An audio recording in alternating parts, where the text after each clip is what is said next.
Elle n'aura le dimanche. Voilà, c'est une journée à part donc ce samedi pour ces pilotes, un format dont on tirera le bilan ensuite dimanche et qui sera ensuite adapté pour les 5 autres week-end sprints de la saison.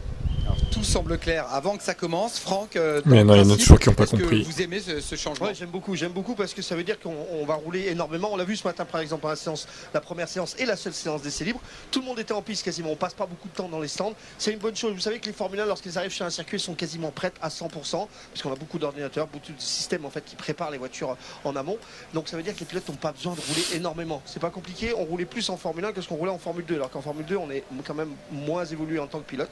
Donc je suis très heureux de voir ce nouveau format. Puis on va voir un petit peu comment ça va se dérouler. Mais en tous les cas, la première séance ce matin, c'était déjà très intéressant. Et les pilotes pourront attaquer pendant le sprint puisqu'ils ne risquent pas de perdre des positions pour la grille de dimanche. Ça, c'est important. Nous allons passer au pronostic. L'avis de Charles Leclerc et celui du Français Pierre Gasly. Vous avez encore 18 minutes pour vous inscrire à les faire. Sprint week-end. En revanche, j'espère que ça restera à l'avenir seulement sur certains Grands Prix. Donc 5-6 Grands Prix, ça va, bien que 6 Grands Prix, ça commence à être déjà pas mal. J'espère pas que ça deviendra le standard d'ici quelques années. Écoute un Charles, hein.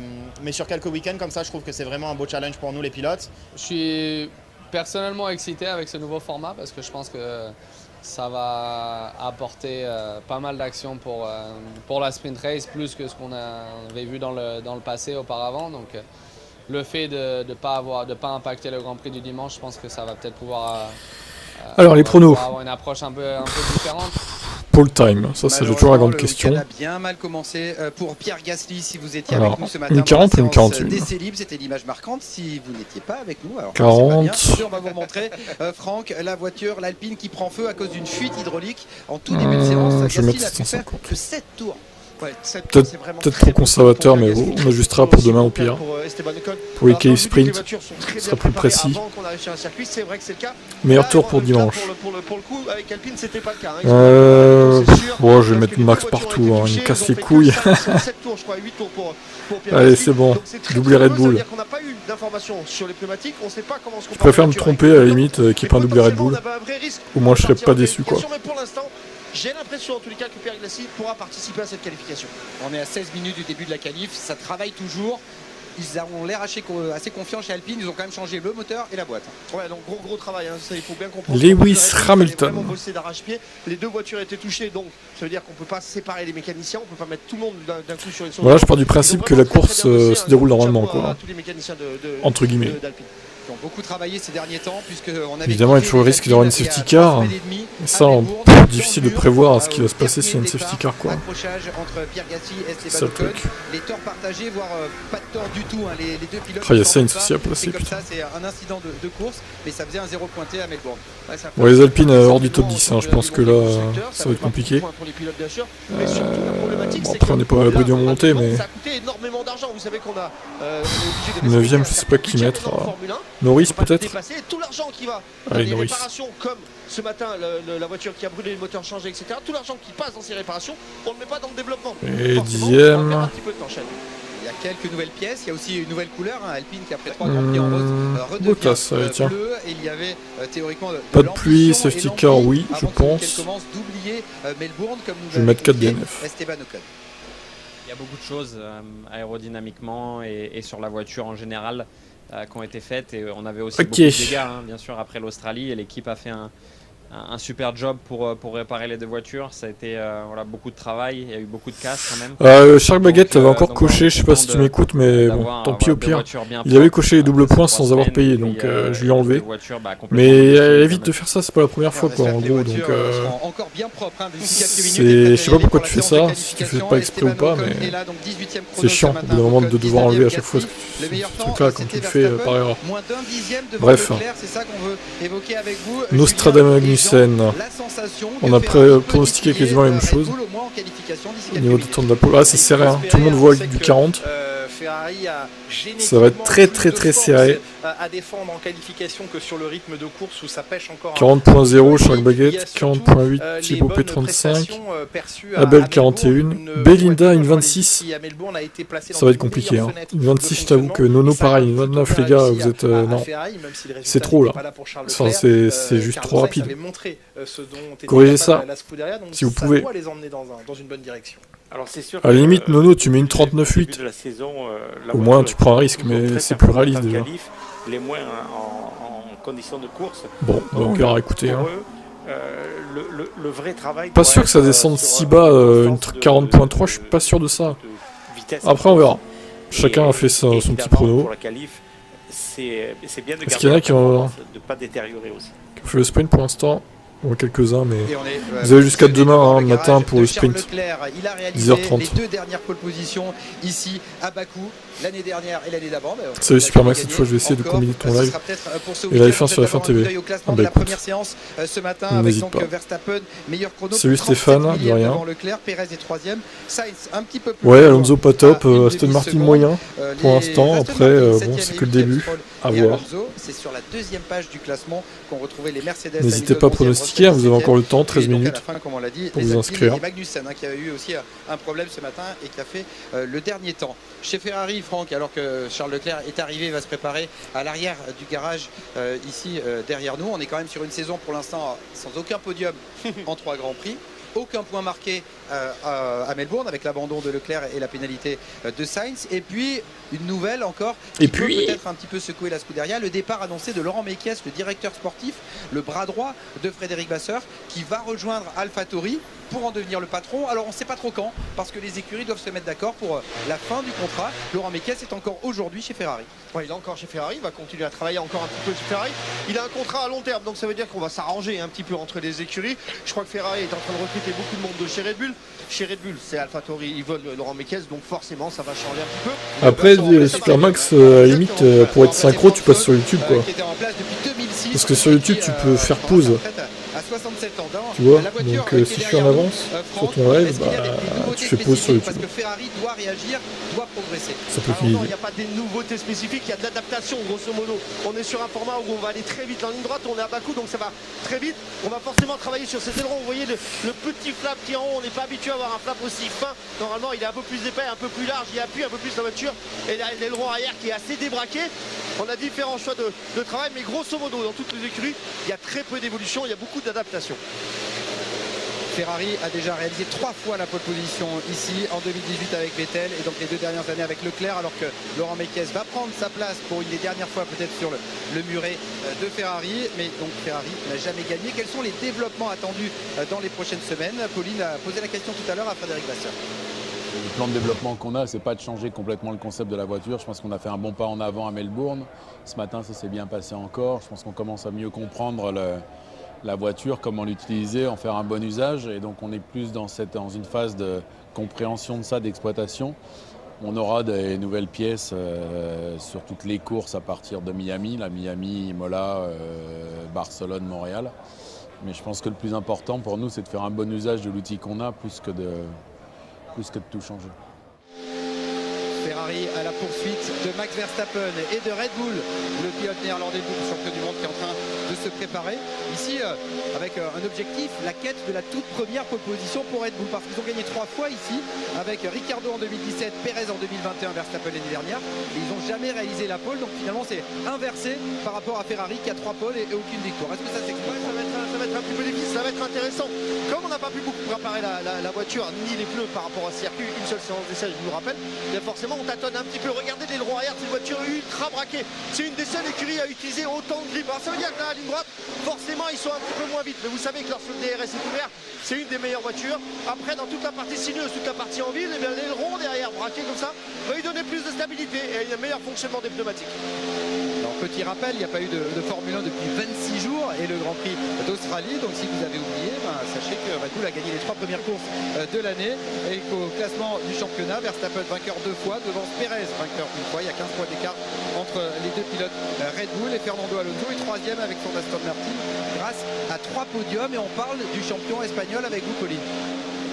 Vous l'avez dit, 3 podiums, 3 troisième places pour Fernando Alonso. Un début de saison quasi rêvé pour lui, celui qui vient de rejoindre Aston Martin. Fernando Alonso, il se régale cette saison. Il nous régale aussi avec des dépassements dont il a le secret ici sur Hamilton. C'était à Bahreïn, élu plus beau dépassement du mois de mars. Voilà, on a l'impression d'assister à une renaissance pour l'Espagnol. On le rappelle, vétéran de cette grille 2023 à 41 ans. Et les statistiques parlent pour Fernando Alonso en 2022. Après 3 courses, Fernando Alonso, il avait marqué 2 points. Cette fois-ci, cette saison, il en a marqué 45 après 3 courses. C'est mieux que ce qu'il espérait. Aston Martin, deuxième force du plateau, et un début de saison qui forcément donne le sourire à Fernando Alonso et à Lance Stroll. C'est sûr que c'est très excitant quand on commence la fin de semaine et on sait qu'on peut battre avec des équipes comme Ferrari, Mercedes, Red Bull. Ils sont un peu loin, mais si quelque chose arrive, on est dans ces positions pour battre en avant. Oui, c'est très excitant. On a fait un très bon travail durant l'année passée pour bien comprendre les voitures, qu'est-ce qu'on voulait améliorer. Et durant l'hiver, on a fait tous ces changements. Alors, c'est tout le monde qui a rentré dans l'équipe dans la dernière année, 2 années, et aussi les gens qui étaient déjà là depuis des années, qui ont fait un très bon travail. Alors, c'est bien à voir, et on n'est pas fini encore, ça continue. Le sourire de Lance Stroll, ça faisait des années quand même qu'on l'attendait, celui-là. Et la concentration, la motivation de cet homme, Fernando Alonso, 3 podiums. C'est parti pour un 4e, et maintenant, Franck, on se demande à quand la première victoire. C'est vite, hein, c'est très vite. Le travail, il est fait, il est bien fait. Regardez ce matin, par exemple, pendant la séance d'essai, c'est un des seuls pilotes à ne pas avoir travaillé la qualif. Ça veut dire qu'on a travaillé énormément pour la course. On a très peu roulé avec les ailerons débraqués. Donc la performance de Aston Martin, c'est ce matin, clairement, on ne l'a pas vu. Fernando Alonso peut nous surprendre ce week-end, attention. Attention aussi à Sergio Pérez, installé juste derrière nous, parce que c'est un peu le maître des circuits urbains. Sergio Pérez, il a gagné à Bakou il y a 2 ans. L'année dernière, il a gagné à Monaco et à Singapour. Cette année, il a gagné à Jeddah. Est-ce que là, il peut vraiment rivaliser avec Max Verstappen? Il a la voiture. Ce matin, déjà, ils sont un peu chicanés, les deux. Donc c'était sympa à voir. Je pense qu'il peut faire quelque chose encore une fois aujourd'hui. Et puis, une nouvelle fois, regardez ces ailerons arrière. Ils sont absolument immenses, absolument monstrueux. Donc il va falloir de l'aspiration. Il va falloir travailler l'aspiration en qualification. Il va falloir céder entre coéquipiers, et ça, c'est pas un travail facile à faire. Oui, surtout, on imagine mal Verstappen aider Sergio Pérez. On va redécouvrir ce circuit atypique d'un peu plus de 6 km avec vous, Julien et Jean. Et nous, on va quitter la voie des stands parce que ça va bientôt partir. Eh oui, 6 km et 3 mètres exactement à couvrir sur ce tracé d'Azerbaïdjan, sur ce tracé de Bakou. Et cette immense ligne droite, Jean, allez-y, qui mène au premier virage. Allez, je vous laisse un peu les commandes. Écoutez, là, donc d'entrée de jeu, on rentre dans le vif de l'action, c'est-à-dire être le plus proche des murs pour utiliser la piste à 100%, mais pas trop exagérer en sortie de virage. On a vu quelques autos taper avec la roue arrière dans le mur, se repositionner, faire les manipulations qu'il faut sur le volant pour ce freinage qui est assez difficile parce que c'est une chicane. Ah non, c'est pas là, pardon. C'est encore une gauche. Et là, de nouveau, un virage moins proche des murs puisqu'il y avait des petits vibreurs. On a pu les voir. Le voilà l'enchaînement. Là, l'enchaînement qui est hyper piégeux parce qu'en fait, il n'est pas rapide. Et il faut bien casser la vitesse en entrée pour ne pas se retrouver en vrac sur le changement de direction. Et là, dans l'ombre, Jean, on va attaquer la vieille ville. Voilà, là, on attaque la vieille ville. Alors, par contre, là, c'est hyper piégeux. Heureusement que le vibreur a été coupé parce qu'on a vu dans le passé les voitures rebondir et aller taper dans le mur. Donc là, ça y est, la difficulté est passée. Grande vitesse de nouveau sur une descente et des virages à l'aveugle. Et un des freinages les plus piégeux, on a vu pas mal de tout droit. Et en même temps aussi une sortie où il faut faire attention quand on reprend les gaz. Là, on va attaquer la ligne droite des stands.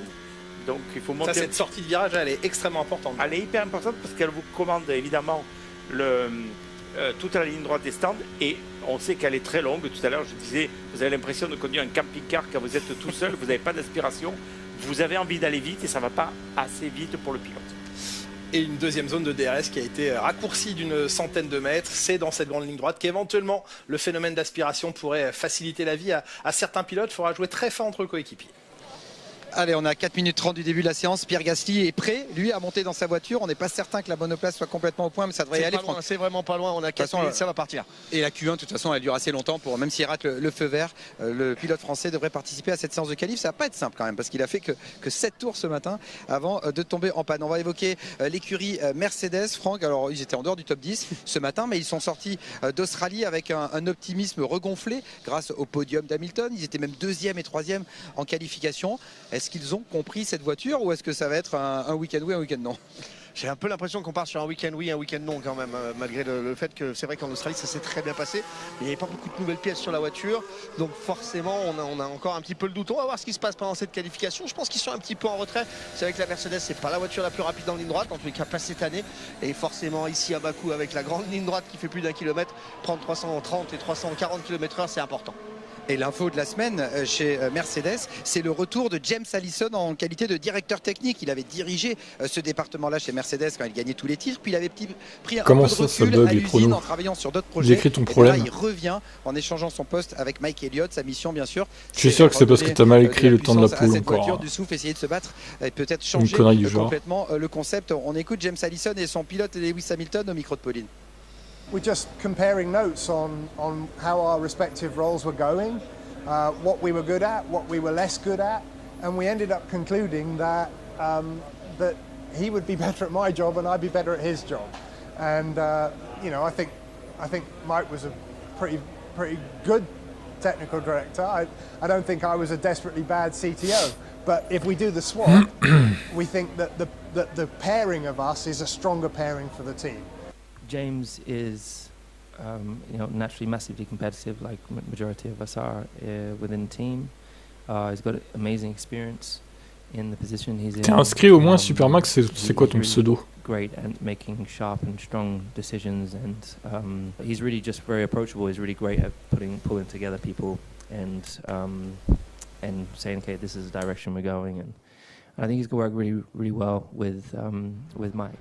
Lewis Hamilton semble satisfait par cette décision du point de vue management chez Mercedes. Le soleil est de sortie à Bakou. Il a une mission aussi, Hamilton, c'est essayer de battre Russell. Pour l'instant, en qualif, il est battu 3-0 par George Russell depuis le début de saison sur ce circuit de Bakou. Tout peut se passer, Franck, on est d'accord? Tout peut se passer. On est sur un week-end complètement délirant avec un nouveau format, vous savez, avec les qualifs sprint et la qualif pour la course qui va démarrer un vendredi après-midi. Ça va être très excitant et je pense que ça va être même très compliqué pendant la qualif pour les pilotes. Historiquement, 6 éditions ici, 3 pôles pour Mercedes, 3 pour Ferrari, aucune pour Red Bull et 6 vainqueurs différents le dimanche. Ça va être formidable. Et la bonne nouvelle, Julien, c'est que Pierre Gasly est dans sa voiture au bout de la voie des stands. Ça, c'est la très bonne nouvelle et c'est la première image que l'on voit de cette séance de qualification en caméra embarquée. C'était juste avant les beaux yeux de Charles Leclerc. Oui, Charles Leclerc, Pierre Gasly au volant de sa monoplace dans la voie des stands, la voie d'accélération, et donc prêt à aller dès l'entame de cette Q1 vérifier que tous les systèmes, que tout va bien et ainsi, on l'espère, gratifier toute l'équipe alpine et tous les mécaniciens qui ont travaillé au démontage puis au remontage de sa voiture du meilleur résultat possible en qualification. Bien sûr, il va entamer cette séance avec du retard, un petit peu moins de confiance lié au faible nombre de tours effectués avant que... Bien joué. C'était vraiment aux dernières minutes. On sait que t'étais pas inscrit, c'est pour ça que ça marchait pas en fait. Un petit point règlement. Oh là là, il faut tout leur dire. Car vous allez le voir d'ici quelques instants, tous les pilotes vont s'élancer. Évidemment qu'il faut être inscrit. Comment voulez-vous faire un suivi du classement si vous n'êtes pas inscrit, les gars? Bien sûr. Bien sûr, c'est logique. On assistera demain matin, la qualification sprint, le shootout, se fera. 1,50, le pole time était malade. Entre ceux qui mettent une 26 et toi une 50. Tout de suite, Jean, les remerciements en direction bon, de l'équipe. Pierre Gasly, il va dans les spams, le mail en général. Merci tout le monde. Pensez à regarder les spams. C'est très important, surtout qu'il faut savoir, et enfin on a vu. Même sur d'autres sites, en général, il y a ça dans les spams.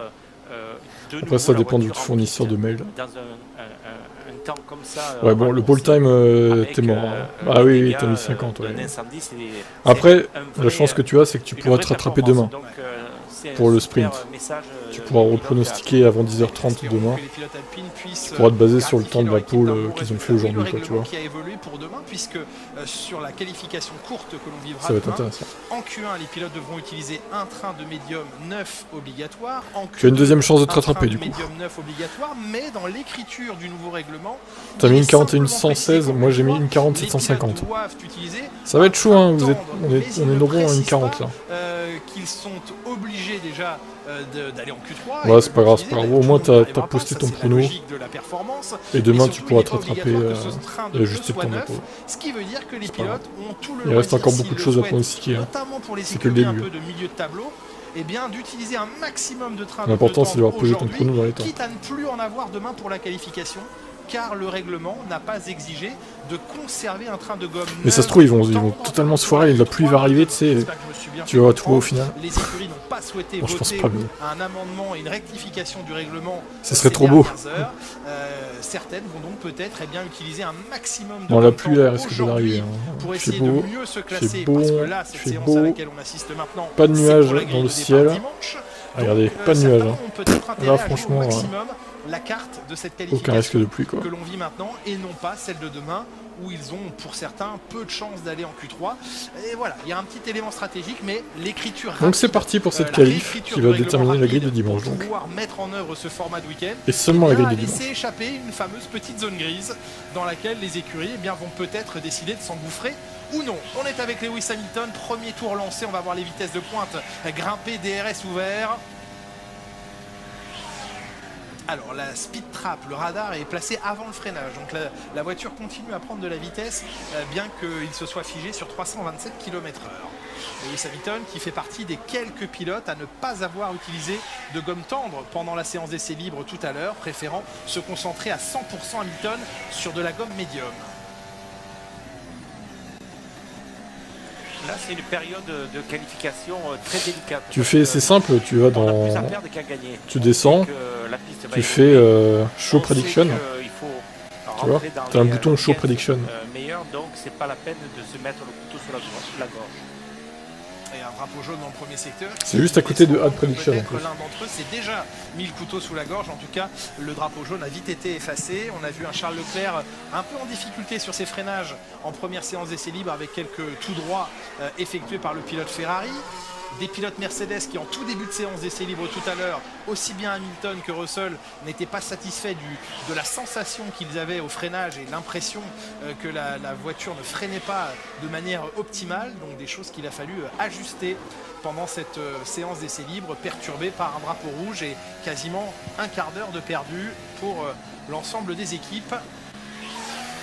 Bon, j'avoue par contre, l'idée de faire une qualif en plein après-midi, pas sûr que pour les audiences ça soit très très bon. Il aurait peut-être fallu la faire en fin de journée, mais en même temps il y a un décalage horaire avec l'Azerbaïdjan aussi, donc compliqué quoi. Là il est déjà 17h là-bas en fait. Il aurait fallu décaler ça à 18h chez nous et 20h là-bas, mais bon, le soleil aurait décliné, ça aurait été compliqué je pense. Vous êtes suiveur d'une monoplace à 3 secondes, c'est la meilleure ah bah tant pis, hein, c'est comme ça. Après 40.2, ça me semble optimiste hein, quand même. Je doute qu'on descende aussi bas. Après t'aurais été plus près que 50, c'est sûr. Mais en tout cas, il a bien exploité. Et Albon, très beau tour, plus rapide que les Mercedes, Alex Albon, une 43.6, il a le temps référence, 61 millième devant Lewis Hamilton. Battu maintenant par Valtteri Bottas, alors que l'on suit Valtteri Bottas. Carlos, il a une grande carte à jouer. Je ne sais pas si d'ailleurs c'est pas Charles qui est devant lui, et là aussi il va avoir une super aspire. Non, c'est Guan Yu Zhou qui est devant Carlos Sainz, mais effectivement l'Alfa Romeo va offrir, on l'aperçoit loin devant là, elle va offrir une aspiration à la Ferrari, ça va être parfait là pour Carlos Sainz. Ouais t'inquiète, ça va être pris en compte ton pseudo, mais juste t'auras du retard quoi, c'est tout. Ah oui, dis donc. Tu vas pas dans le classement, mais t'auras des points de retard du coup. Effort, alors qu'il n'a pas encore de chrono en banque. Étonnant ce retour au stand. Alors il reste du temps certes, mais on n'est jamais à l'abri d'un drapeau jaune, d'un drapeau rouge. Et Sainz n'est pas allé au bout. Tiens, un drapeau jaune. Le drapeau jaune, il y en a un dans le deuxième secteur, alors que Charles Leclerc, lui, va au bout de son effort après avoir déboîté ici j'ai pas bien vu la monoplace de qui il s'agissait. Il s'agissait de Vries.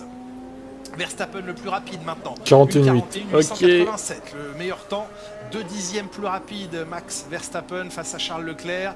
Les McLaren de Norris et Piastri. Et le barème des points, en gros, c'est un peu compliqué. Il aurait fallu que tu vois ma vidéo. Je pense que je vais te la filer, ça va être plus simple parce que. Fernando Alonso en plus, il y a le lien là. Décalé dans son travail sur la première et seule séance d'essai libre. Ça va expliquer pour le barème de points. Ce week-end. Qui a passé t'expliquer comme ça, c'est compliqué quoi. Allez, hop. Ça c'est le barème de points, l'explication. Je suis curieux de voir le temps de Fernando parce que c'est la première fois qu'il met les tendres. Hein. Exactement. Et qu'il va peut-être ouvrir son DRS tout à l'heure. Oui, il ne l'ouvrait pas tout à l'heure, c'est vrai. Ah, il cachait son jeu peut-être, Fernando. En gros, plus t'es près du temps de la pole, forcément, plus tu vas marquer de points. Et plus tu trouves de pilotes dans la bonne place, plus tu vas marquer de points aussi. Logique. DRS activé. Attention au-dessus de la ligne blanche, Fernando Alonso, avec cette ligne qu'il faut respecter dans l'entrée des stands. Troisième temps, 42,6 pour l'Espagnol. C'est bien, mais je pense qu'il peut être plus proche encore. Mais encore une fois, tout à l'heure, on disait la Q1, il faut juste la passer. C'est pas important d'être très très vite.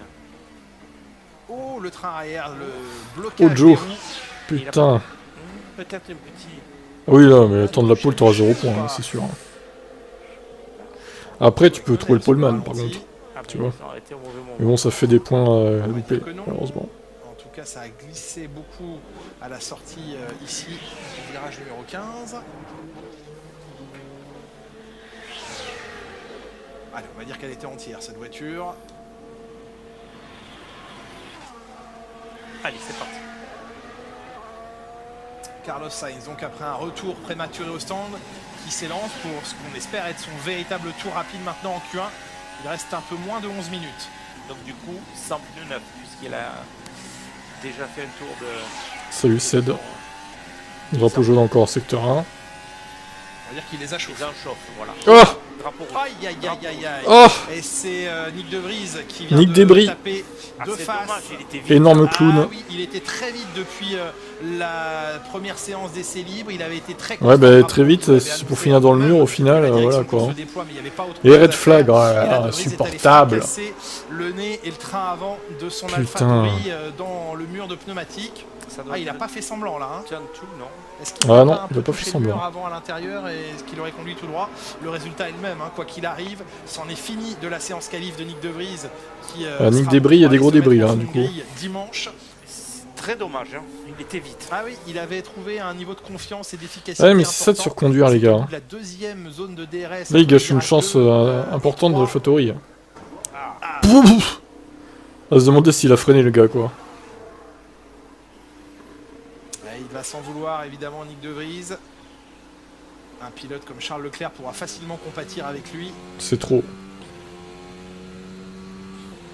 Je vous montre au moment où il se rate. Bah Nick, non, c'est quoi ça? Trop vite. Vous lui arrivez bien trop vite, il a loupé son point de freinage. Ah, franchement, quelle erreur impardonnable. Du coup, il va partir loin. Du coup, Sainz, c'est pas bon là. Non, c'est vrai que ça fait deux fois qu'il doit couper l'effort. Ouais. Alors, Nick De Vries, évidemment. Finsuna 2022, c'est ça. À la radio. Exactement. Ah, c'est dur de retourner voir l'équipe. En même temps, c'est son équipier, il se base sur lui. Hein. C'est difficile, mais bon. De l'autre côté, c'est le mauvais côté de la course quand on est pilote. Ah bah ça promet pour la qualif demain aussi. Hein. De prendre des risques. Si dès aujourd'hui ils font des erreurs. Pas comme il faut, on n'est pas bien. Ouais, Nick De Vries, le premier pilote piégé ce week-end à Bakou, alors que dans la caméra embarquée ici de Kevin Magnussen.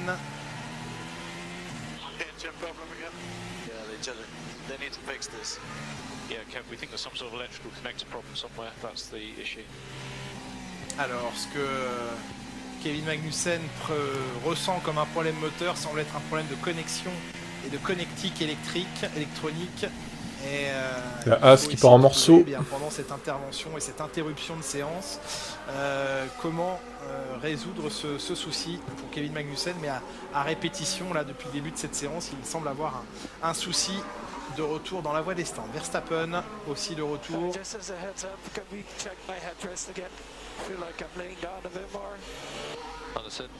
Et Verstappen qui demande à ce que l'on vérifie son appui-tête. C'est sur ce circuit que Lewis Hamilton avait dû rentrer au stand en course parce que son appui-tête se détachait, qu'il l'avait trop allégé. Il cherchait à gagner du poids par tous les moyens. Et chez Mercedes, on avait reconnu que l'appui-tête avait été allégé, certaines pièces avaient été modifiées et ça avait conduit à un détachement de cet appui-tête. Et là, Verstappen lui demande la même chose, vérifier cet appui-tête. On va sans doute retirer celui-ci. On sait que les écuries ont l'obligation avant le début de la séance, de chaque séance, de fixer des appuis-têtes d'une certaine mousse. Oui. pense pouvoir régler le problème. Parce qu'en fait, ici, l'appui-tête est vraiment sollicité, plus qu'ailleurs, hein, puisqu'il y a cette très très longue ligne droite. À l'intérieur d'un cockpit, il y a une grosse turbulence. Donc voilà. Deuxième drapeau rouge de la journée. Le premier avait été provoqué par l'incendie sur l'Alpine de Pierre Gasly. Le chrono. Les Mercedes ont surtout la préoccupation de ne pas casser. Jamais pendant les essais libres ce chronomètre. Bah, j'espère qu'ils ont autre chose comme préoccupation parce que ce sera un peu limité quand même là. Le temps au commissaire d'intervenir. J'espère que la perf c'est aussi une préoccupation quand même. Place du Néerlandais. Reste à savoir si les barrières de protection ont été endommagées ou non. Et là on est en train de regarder la petite mousse placée juste derrière. Mais pour le coup, ce qui aurait été peut-être plus logique, c'est qu'ils commencent par faire le vendredi la qualif sprint en fait. Et selon les températures, parce que ça leur ferait un test de qualif pour la qualif principale en fait. Faire l'inverse en fait, ça aurait été plus logique. Je trouve. En plus là, en plein après-midi le vendredi, l'audience doit être ridicule et c'est quand même des qualifs importantes. C'est les qualifs du dimanche là, donc pour moi il aurait fallu faire la qualif sprint maintenant et la qualif normale pour la course normale demain en fait, juste avant le sprint. Je pense que ça aurait été plus logique. Après ils ont pas, peut-être qu'ils changeront dans le futur, mais pour moi c'est plus logique de faire comme ça.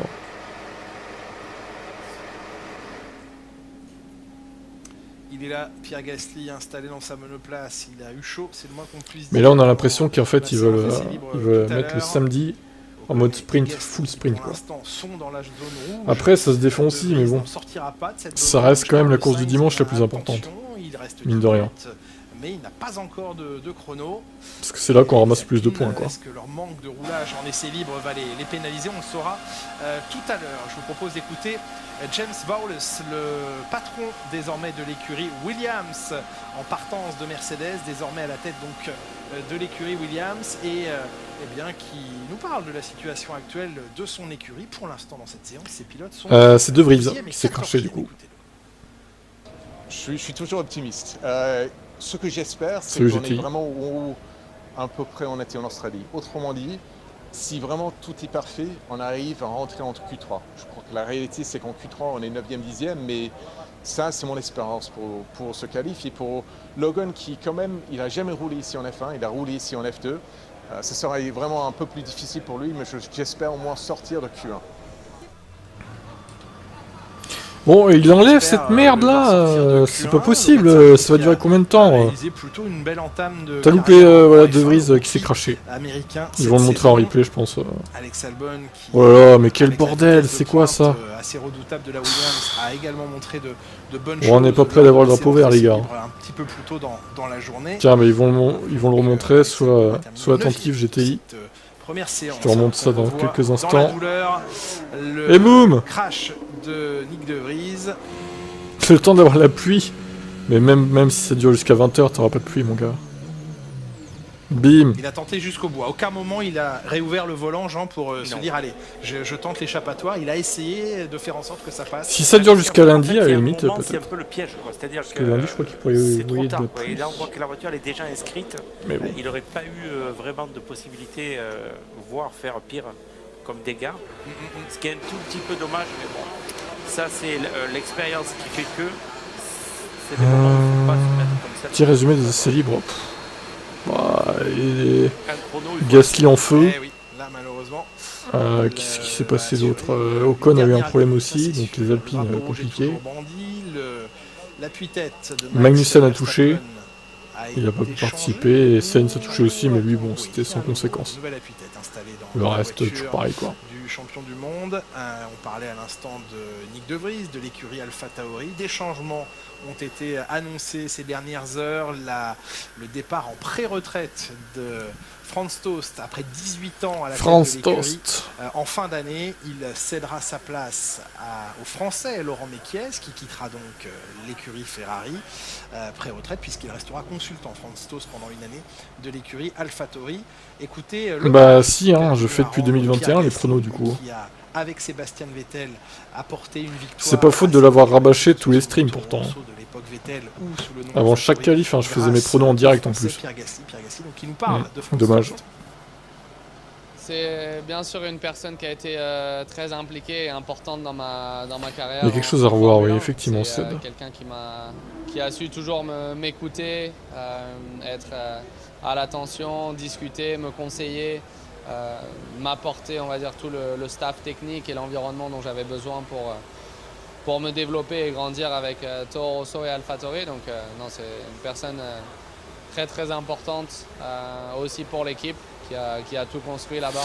Ouais, d'accord, je vois. Et qui a réussi à faire monter du coup, tu as réussi à te caler ou pas? Pilotes sur la grille parce que bon, y a eu Ricardo, Vettel, Max, Kvyat, Carlos. Enfin, je pense que et j'en oublie énormément, mais il a donné la chance et l'opportunité à énormément de jeunes pilotes. Et un grand monsieur de la Formule 1 et je souhaite tout le meilleur pour la suite. Bel hommage de Pierre Gasly à Franz Tost pendant qu'on écoutait le français. Information apparue sur nos écrans, Jean, allez-y. Incident noté concernant Max Verstappen pour ces fameux unsafe release, ou en tout cas... Je demande bannissement à vie de la Formule 1. Même de la vie entière de Max Verstappen. Il faut qu'il soit banni de la vie. Pas pour l'instant d'ouverture d'enquête, on est à l'étape... Ah ça va, une seconde. Mais il plane un petit risque d'une éventuelle enquête. Je demande bannissement du sport automobile de Max Verstappen pour ce qu'il a fait. Inacceptable. Avec l'appui-tête pas verrouillé, puisqu'il y a 2 verrouillages.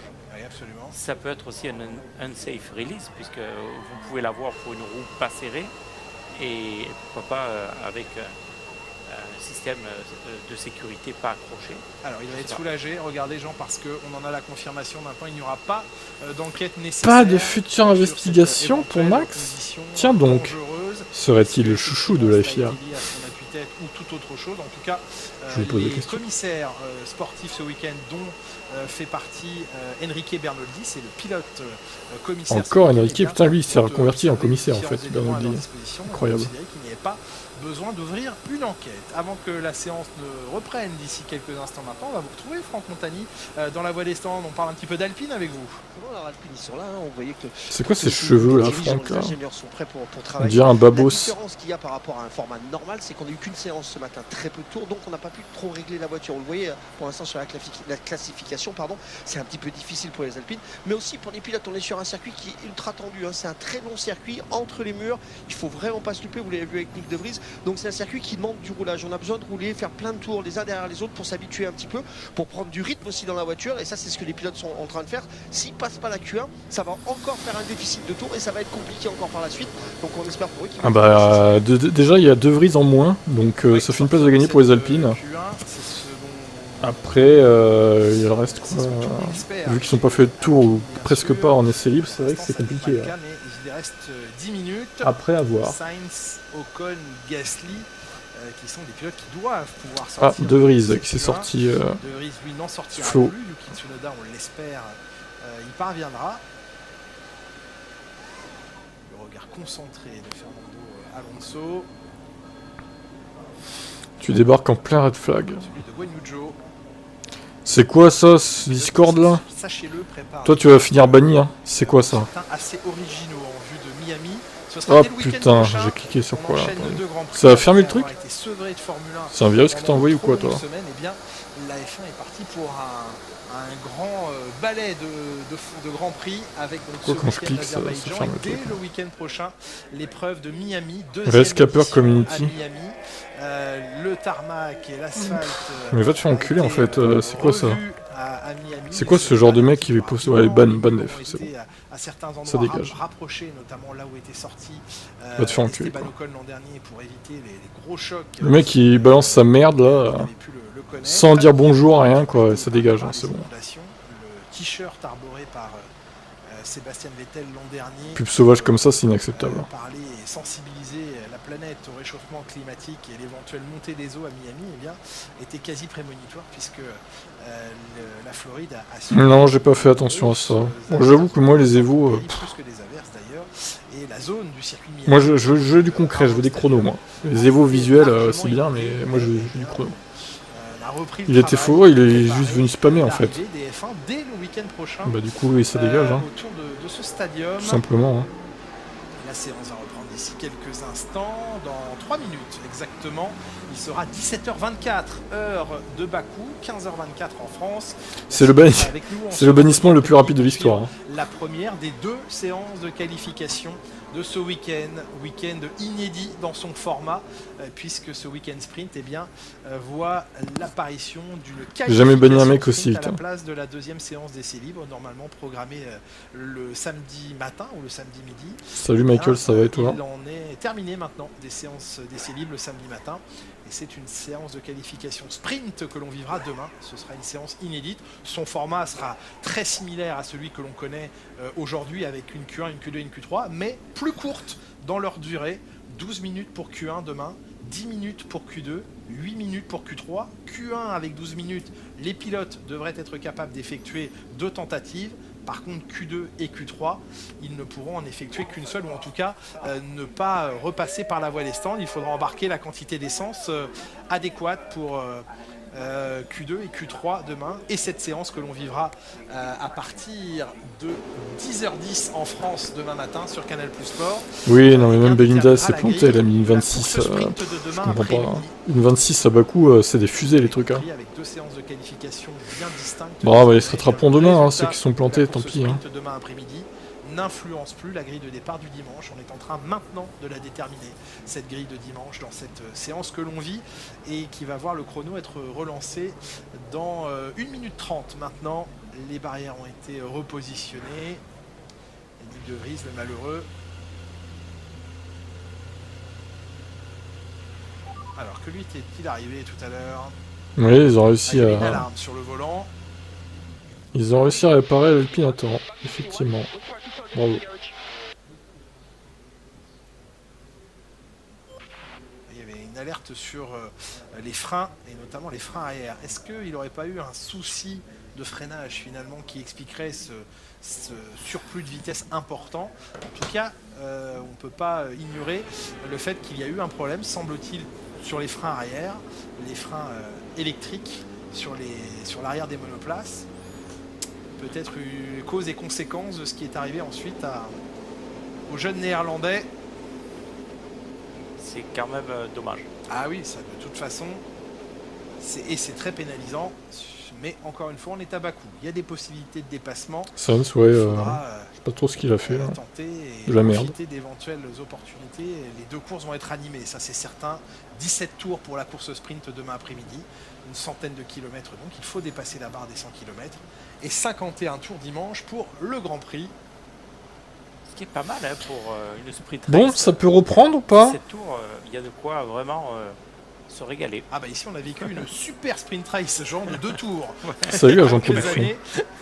Mais c'est vrai, oui, 17 tours, il y a largement de quoi s'amuser et on vivra cette sprint race demain, cette course sprint. Ouais, ils en mettent du temps, ouais, c'est infernal. Demain après-midi. Ça y est, c'est reparti, enfin. Il y a de la F1, de la F2 ce week-end également. On va saluer la belle performance, notamment de Théo Pourchère en qualification de la F2. Course à vivre demain avec Anthony Drevet et Pierre Combeau. Et puis également l'IndyCar, l'IndyCar qui est à Barber, le Grand Prix d'Alabama ce week-end. Les qualifications demain soir à 21h, la course à 21h15 dimanche. Les sports mécaniques ne s'arrêtent pas et ne s'arrêtent plus maintenant jusqu'à la fin de l'année sur les antennes de Canal. Ah si, allez, une petite trêve bien sûr pendant l'été. Et puis là on parlait des sports sur 4 roues, mais bien sûr nous sommes également en week-end de Grand Prix moto. MotoGP, Moto 2, Moto 3. Les Ferrari, ça n'a pas l'air trop mal ici, en qualif du moins. Le Grand Prix d'Espagne après, il faut voir en course quoi. 15h, le Grand Prix d'Espagne dimanche. Dans la non, il n'y a pas de points pour le meilleur tour en course sprint. Dimanche, vous prenez le plateau. Les points, c'est les 8 premiers, c'est 8, 7, 6, 5, 4, 3, 2, 1. Ils ne sont pas foulés. Grand Prix F1, pas de points pour le meilleur tour. Immédiatement dans la foulée, vous n'aurez même pas à zapper, on vous autorise un petit pit stop. Mais vraiment rapide. On enchaînera sur la moto, ça, c'est comme ça qu'on se régale le dimanche sur Canal. Avec un bon barbecue, là, et puis comme ça on peut suivre et manger. Oui, il faut déléguer quelqu'un au barbecue. Allez-y avec son barbecue. Ne rien rater, genre. Mais ce qu'il y a de bien sur le barbecue, c'est qu'en fait, c'est pas la peine d'avoir un chef. Tout le monde peut y arriver. Allez, les barbecues, c'était pour ce matin. On va se concentrer. Les barbecues, c'était pour ce matin. Se concentrer sur les dernières minutes de Q1 pour voir si les Alpines vont se sortir pour l'instant de cette zone rouge dans laquelle elles se trouvent. Carlos Sainz également, le voici l'Espagnol qui doit réussir maintenant à mettre un Débris sera pas le seul drapeau rouge. Ah, c'est possible. On l'associe déjà au projet d'Audi. C'est possible qu'il y en ait d'autres. Celui qui n'a même pas encore de contrat pour 2025 et dans les rumeurs de paddock associé à l'éventuel projet Audi. On sait que son papa Carlos Senior Senior au groupe Volkswagen, à Audi, au Dakar. On sait que c'est un lobbyiste de la première heure qui Salut, a beaucoup Manuel. d'influence, Carlos Sainz Senior, dans tout ce qui est politique. Est-ce l'avenir de Carlos Sainz Junior? On en est encore très loin de ce projet Audi qui se met en place. Qui n'est pas énervant, c'est plutôt gratifiant. Je veux dire, Lui Audi. Ça l'énerve. Ah ouais, mais c'est très bizarre mal. parce que franchement, c'est flatteur. C'est flatteur. Un drapeau jaune secteur 1, tiens donc. Oh, ça a tapé un... Oh là là, mais sérieux, Gasly, non! C'est Esteban Ocon, pardon. Ah, c'est Ocon, pardon. Ça a tapé. J'avais cru voir 10. Mais si, c'est Gasly, qu'est-ce qu'il raconte? Il a numéro 10, Pierre Gasly. C'est bien ce que j'avais vu là, putain, non, Gasly, non! Oh là là, c'est la journée noire. Mais qu'est-ce qu'il fait, quoi? Mais Gasly! Deuxième drapeau rouge, on aura. Il est pas sérieux! Un tour en banque. Putain, il a vraiment mis les maudits sur ce Grand Prix là. Ça c'est très très dur à vivre. Oh là là, et depuis Melbourne ça va pas, hein, Gasly. Hein. Ah, c'est très très très dur à vivre parce que là, il voulait plus que jamais récompenser son équipe. Puis là, il a tout arraché là. Drapeau rouge, ça c'est sûr. Et cauchemar aujourd'hui pour Alpine. En tout cas pour Pierre Gasly. Bon bah t'as gagné, hein, fou. Hein. Bien tapé là. Il y a eu un autre drapeau rouge. C'est dommage. Alors, Carlos Sainz a connu Quel aussi enfer. Un problème. On va d'abord revoir Pierre Gasly. Mais quasiment pareil que De Vries. Au même endroit que Nick De Vries, mais un tout petit peu après. Oh, sérieux, mais enfin quelle erreur inacceptable là. Non. Ah, il me déçoit, franchement. C'est avant et arrière, Jean. Il a énormément. C'est surtout l'avant qui tape. L'arrière est plus spectaculaire, mais. J'ai pas pu arrêter la voiture, bah il faut peut-être appuyer sur la pédale de frein du coup. Je sais pas, je dis ça, je dis rien. On en parlait avec lui il y a quelques jours de ce problème qu'il a notamment à chauffer. Il y a eu peut-être un problème technique après, on va pas non plus tirer à boulet rouge dessus. Mais... donc Carlos Sainz qui lui aussi. Et Sainz Sainz, mais ça a tapé non à l'arrière. Mais ils font n'importe quoi les pilotes. Eh ben non, dis donc, ça a pas tapé. Il a pas tapé, mais il a de la chance, hein.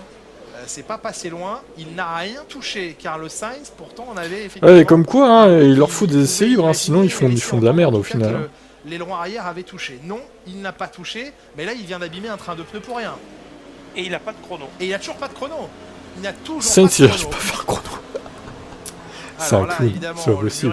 Alpine, le mec n'arrive pas à faire un tour chrono. Pourquoi tu t'en prends à Leclerc? C'est Sainz. Adorator, c'est pas Leclerc. C'est Sainz qui a fait de la merde. Leclerc il est deuxième. Laisse-le tranquille quoi. Pour l'équipe. Mais le pilote, son pilotage est plus le même chez AT, je trouve. Il est quand même beaucoup moins propre depuis. C'est un coup dur. Voilà. Je sais pas, peut-être. Ouais. Le médecin de la FIA vient s'assurer que le français va bien et je pense plus touché moralement qu'autre chose. Ouais. Il y a une vraie envie de. Non, il s'est juste trompé de pilote. Hein. Oui. Et malheureusement. Banne-le. Bon, je vais pas le bannir pour ça. Ça va être dur à digérer. Non, il s'est trompé, il croyait que c'était Leclerc. C'est Sainz. C'est que. Sainz, il sert à rien, oui. Il peut tout refaire. C'est-à-dire, il peut. Je suis plutôt plus d'accord avec ça pour le coup. Faire une bonne course 1 et dimanche. Ah oui, tu es un adorateur en même temps. Mais, tu es le plus fidèle. Sur lui qu'il va falloir. Tu adores le youtubeur. C'est-à-dire ses compétences. S'il les remet dans l'ordre, il les a. Heureusement que t'es pas modérateur, Rafou, hein, putain. Il peut y arriver. Il faut pas baisser les bras. Il va être rapatrié par la voiture médicale. Pierre Gasly. Il est pas venu ici pour souffrir, ok. Dans la voie des stands, Franck Montagny, est-ce que vous y voyez dans cette sortie la Bon, ça va être long cette qualif, les gars. Ça va être très très long et chiant. Ouais, complètement. Après, on est obligé de passer un petit peu au-dessus. On voulait 2 qualifs, on les a, mais bon. Si elle dure 2 heures à chaque fois, la qualif, ça va vite être trop long en fait. Déjà, Pierre était en difficulté avec le train arrière, même endroit que pour Sainz, mais on voit qu'il y a beaucoup de poussière. Vous pouvez le voir sur les Tech Pro ou bien au sol. Il y a encore beaucoup de poussière sur la piste. C'est un tarmac qui est tout neuf. Certes, on est à côté de la mer, on peut voir les reflets de la mer juste à côté, donc ça ramène quand même pas mal de sable. Et ça glisse énormément. On est en ville, on a plus de 330 km/h, une seule séance d'essai libre, donc tout le monde est chaud, tout le monde se donne, mais forcément, ça donne des petites sorties de route. Ouais, là, la sortie, elle fait mal, clairement, pour Pierre Gasly. Alors, il reste à Esteban Ocon à quitter cette 16e place, essayer tant que Max et Perrin et les McLaren bien placés, tu m'étonnes. d'Alpine. On rappelle que demain, effectivement, on sera sur une journée propre à elle-même. Hein. Demain matin, c'est une qualification pour la course sprint de l'après-midi. Donc, une bonne qualification demain matin. Une bonne position sur la course sprint et on peut déjà s'offrir un beau samedi. Le dimanche, ce sera autre chose, mais effectivement, on déconnecte complètement la journée de samedi du reste du week-end.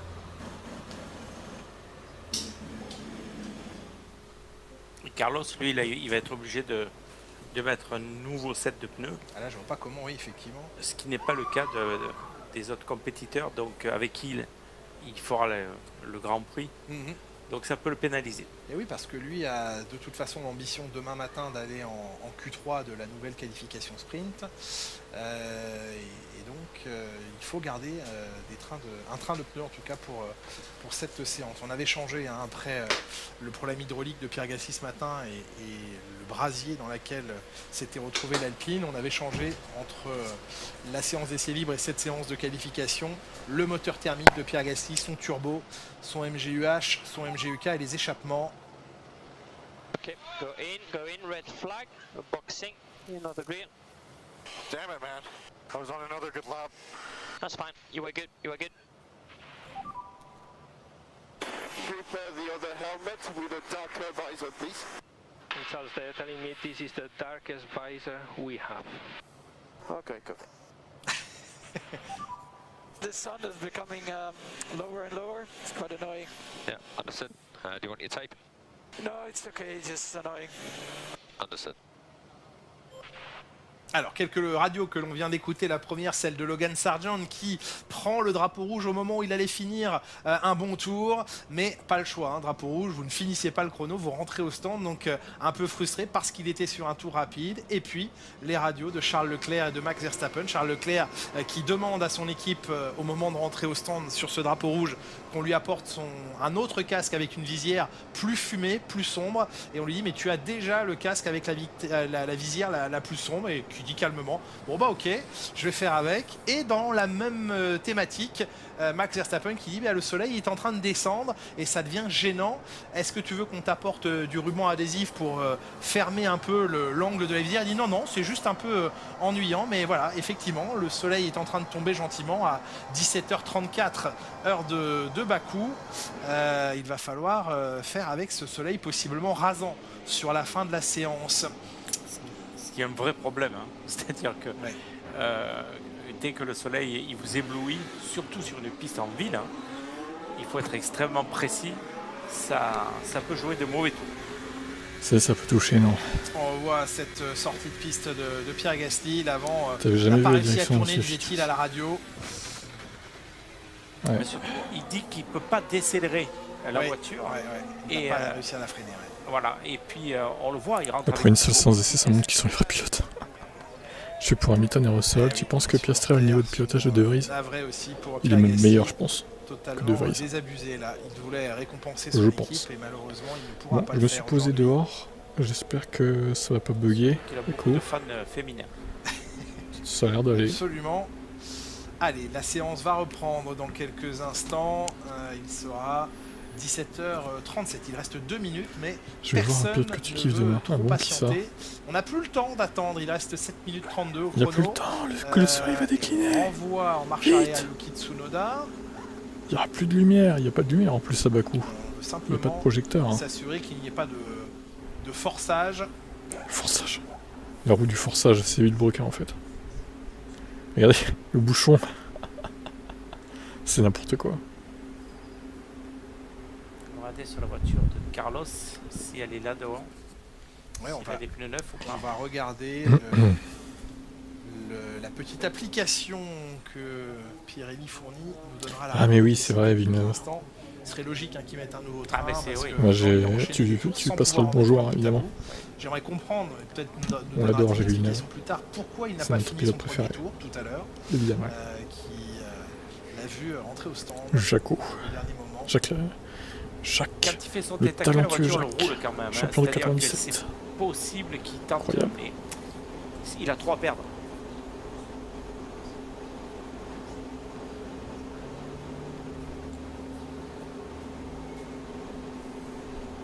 Alors, a-t-on réussi pendant ce drapeau rouge à régler définitivement le problème de Kevin Magnussen, lui qui a aussi connu une séance d'essai libre tout à l'heure difficile puisqu'elle s'est arrêtée Russell est pas très à tôt. fond, bah, j'espère qu'il est pas à fond. Parce que en première ligne sur le banc, Williams c'est un peu inquiétant sinon.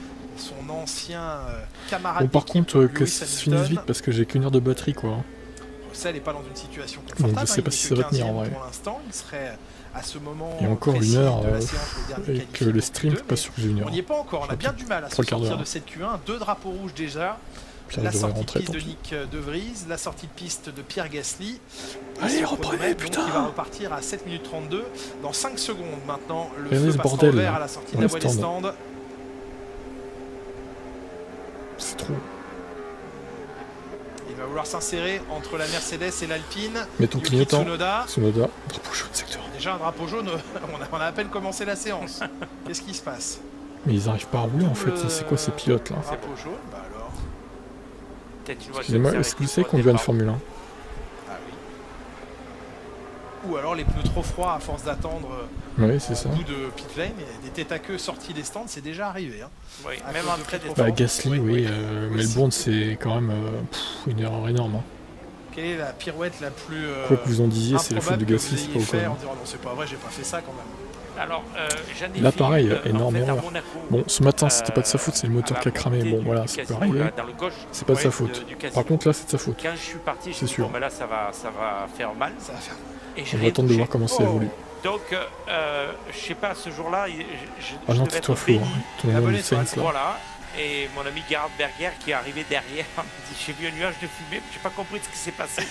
Quand je lui ai expliqué, il m'a dit mais c'est pas possible, je te crois pas. Eh ben c'était votre choix. Voilà. Je te crois pas. Son accent du sud là, allez, on est reparti, il faut préparer maintenant un tour rapide. On est avec Carlos Sainz, pneu neuf sur la voiture. Ah mais c'est l'abandon là pour Gasly vu comment il est tapé. Également pour Esteban Ocon. Terminado, Pierrot. Il y a plusieurs pilotes là qui ressortent des stands avec des pneus neufs. Personne ne joue. En tout cas, ceux qui sont dans une zone dangereuse ne jouent pas.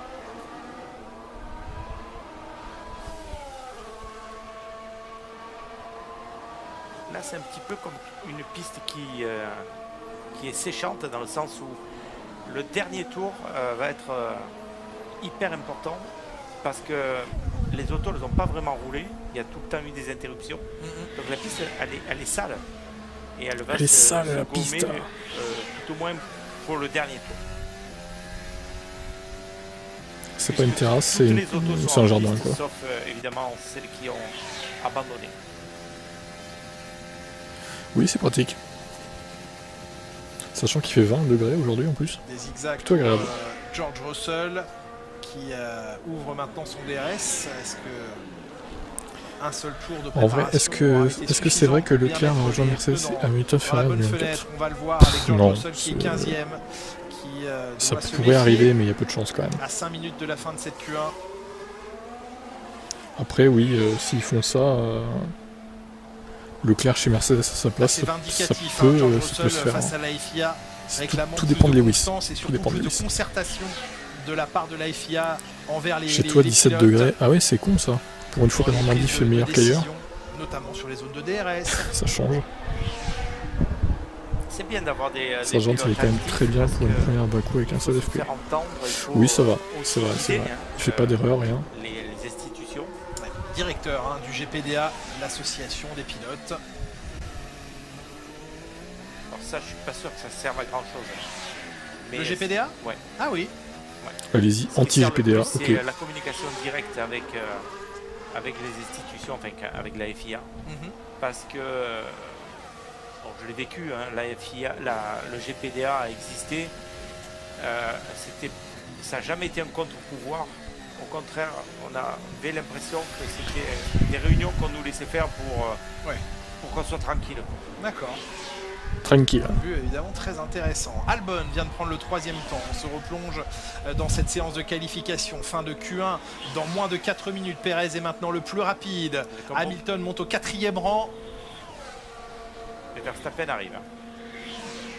Sargent a également fait un bon tour, oui, Verstappen arrive. 41.3. Alors, ça descend avec temps. Hein. On rappelle que j'ai pronostiqué 40.7. Ah putain, merde, est-ce que j'étais encore trop conservateur? On a l'impression que ça peut tenir. Ingénieur Lyon, on ne peut pas prendre le risque et on va faire rentrer Kevin Magnussen au stand. Alors Magnussen est 14e pour l'instant. Est-ce que j'ai été trop conservateur? Je pense que oui. Mais il ne va pas pouvoir aller plus loin. Sainz ça met va un peut-être descendre plus bas que 40.7. Hülkenberg un 12e temps. Et Verstappen s'est montré le plus rapide en 1:41.398.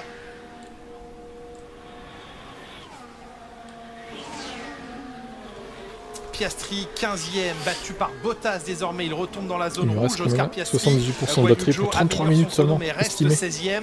Esteban Ocon est remonté au 10e rang au volant de l'Alpine malgré le faible roulage. Le player canal plus 2 streams qui tournent, ça bouffe la batterie. Le chrono de Fernando Alonso maintenant, eh bien, il faut viser la 7e place à 1 seconde. Premier pilote au-dessus de la seconde, Fernando Alonso. Ça ira pas jusqu'au bout. Alors, je peux prendre un rallonge, j'ai branché l'ordi à la limite. Revoyons Esteban Ocon pourrais peut-être faire cet enchaînement rapide. Le voilà, ce virage piégeux, ce freinage piégeux du numéro 15.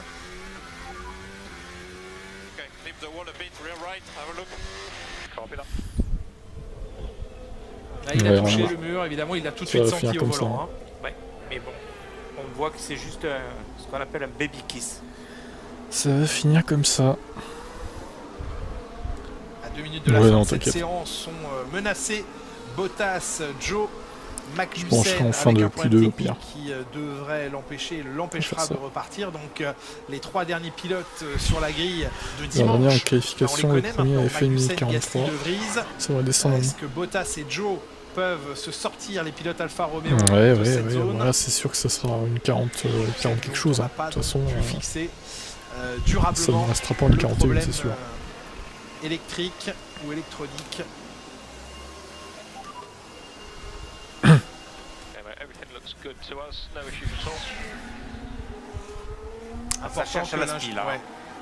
Important que l'ingénieur assure bien son pilote. Hein. C'est une piste à haut risque. Il faut que le pilote soit certain que tout aille bien sur la voiture. On n'a pas détecté de crevaison lente sur la roue arrière droite d'Esteban Ocon.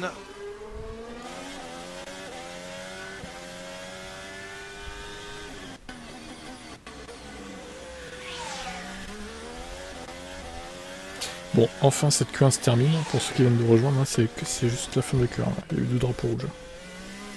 De Vries et Gasly. On voit bien le soleil qui dérange. Hein. Bah oui, mais le soleil, il est pas près de... Il va encore déranger encore plus, ce genre, du coup.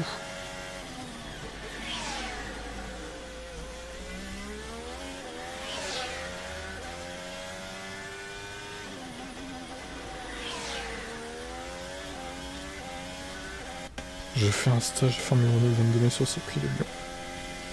Non, on viendra pas, désolé.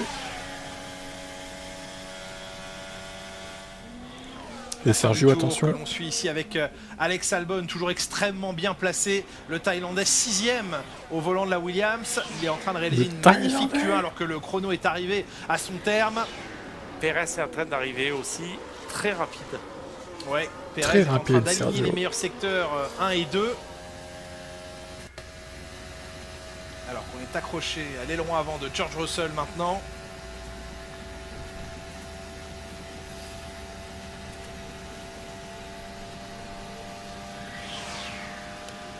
Et la montée en régime d'un coup du moteur Mercedes, signe de l'ouverture du DRS. Russell 4e temps à 6/10. Il passe devant Lewis Hamilton. La fin des tours de Tsunoda, de Sainz, de Bottas. Salut David. Le voici Yuki Tsunoda. 8e temps, c'est très bien ça de la part de Yuki Tsunoda. Il y a pire, hein, au niveau largeur, c'est pas le pire Bakou. Et important, parce qu'il y a une période de ça va encore transfert. Oui. Et il faut assurer. Monaco, oui, par contre, c'est une catastrophe. Sainz est resté le plus longtemps possible à gauche de la piste pour signer une amélioration qui lui vaut ce chrono en 1:42.197. Il y a juste le passage avec le château qui est un peu étroit, c'est sûr. Même très étroit, mais le reste, ça va. 15e pour l'instant. Il n'améliore pas son deuxième secteur. Le jeune Australien, Bottas et Guanyu Zhou sont en amélioration sur leur secteur. Et ça permet à Bottas de remonter au 13e rang. Piastri est pour l'instant 17e, Guanyu Zhou est remonté 15e, mais sorti par Piastri, 11e temps pour Piastri, bien joué de la part de l'Australien, alors qu'Alonso tout à la fin signe le deuxième temps de la séance à 3/10 de Max Verstappen. C'est Guanyu Zhou qui va faire les frais, et le meilleur temps de Leclerc, Jean. Ça fait plaisir. Ça fait plaisir. Ça fait plaisir. 40-269, eh ben oui, les tifosi, ils peuvent apprécier la performance. Meilleur temps de Charles Leclerc. Piastri, ça passe. Stroll aussi.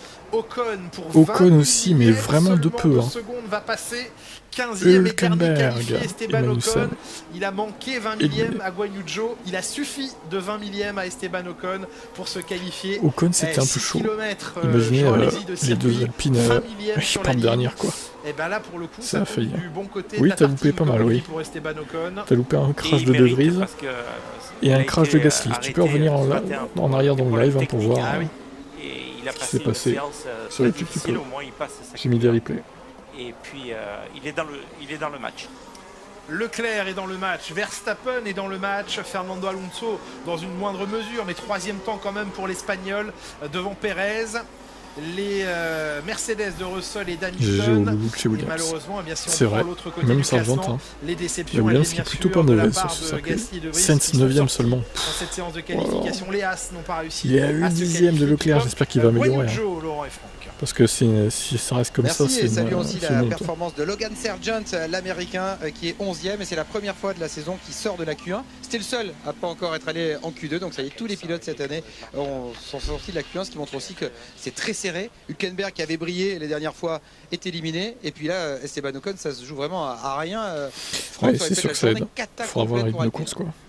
Ah, c'est pas une bonne journée quand même, hein. Ça coûte cher là au final pour Alpine, que ce soit depuis Melbourne ou ici, ça coûte beaucoup d'argent, c'est de l'argent qui partira pas dans le développement, donc c'est vraiment dommageable.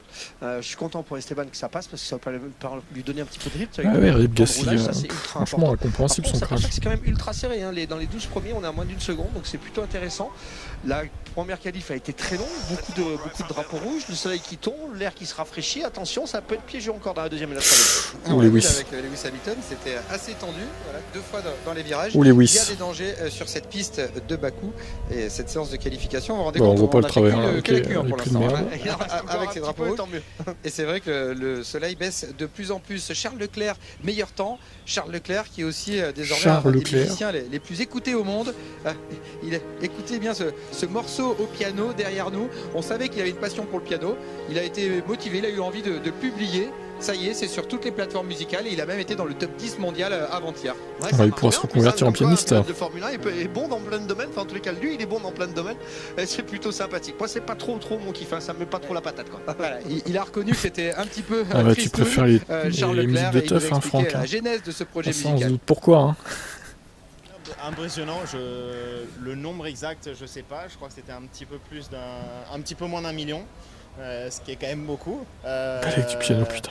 Mais non, la reconversion, c'est pas pour tout de suite. Mais si, et honnêtement, j'ai pas la prétention de dire que je suis au niveau du nombre de téléchargements que j'ai eu. Hein.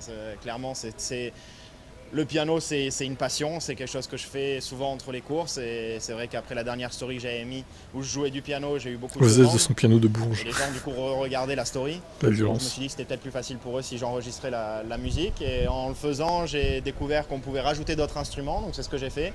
Et j'ai pris beaucoup de plaisir. Donc voilà. Mais non, la reconversion, c'est pas pour tout de suite. Dans quelle mesure, Franck, pour un sportif de haut niveau, pour un pilote, c'est important de s'aérer l'esprit et d'avoir une autre passion que le sport automobile? C'est important de ne pas parler que de voiture, de ne pas rester dans ce microcosme. Vous savez que la Formule 1 c'est déjà très fermé.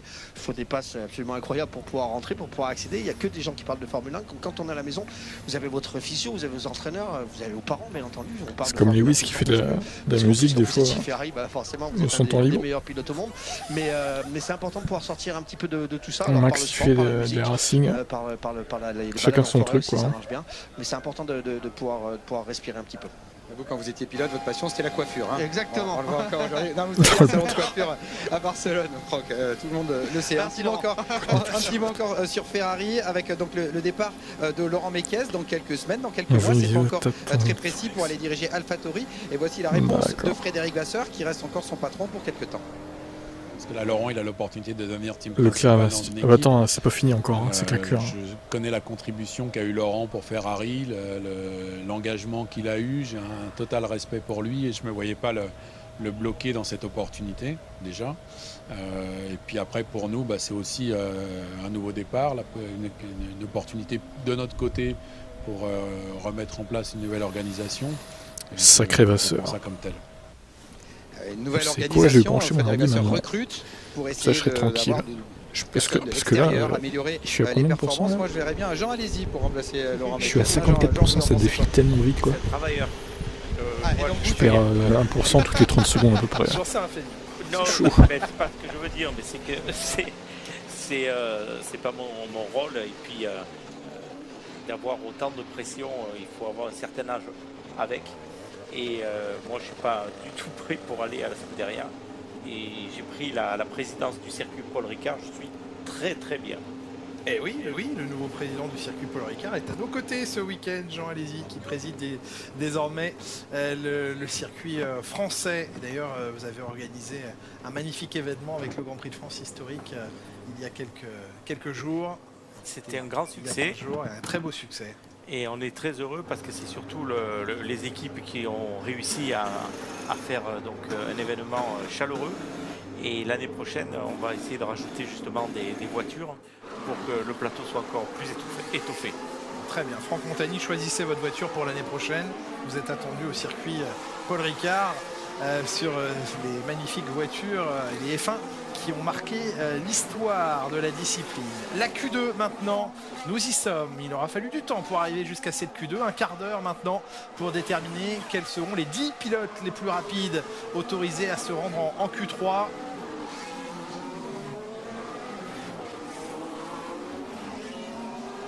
En tout cas pour Pierre Gasly, c'est que ce soir il ne tombera pas sur le morceau de Charles Leclerc au piano là, parce que après une journée aussi compliquée, je suis pas sûr qu'il faille écouter le morceau de Charles Leclerc, mais qui est magnifique au demeurant, très très beau, et bravo à lui d'être aussi polyvalent, aussi doué au volant d'une Formule 1 que les doigts sur un clavier.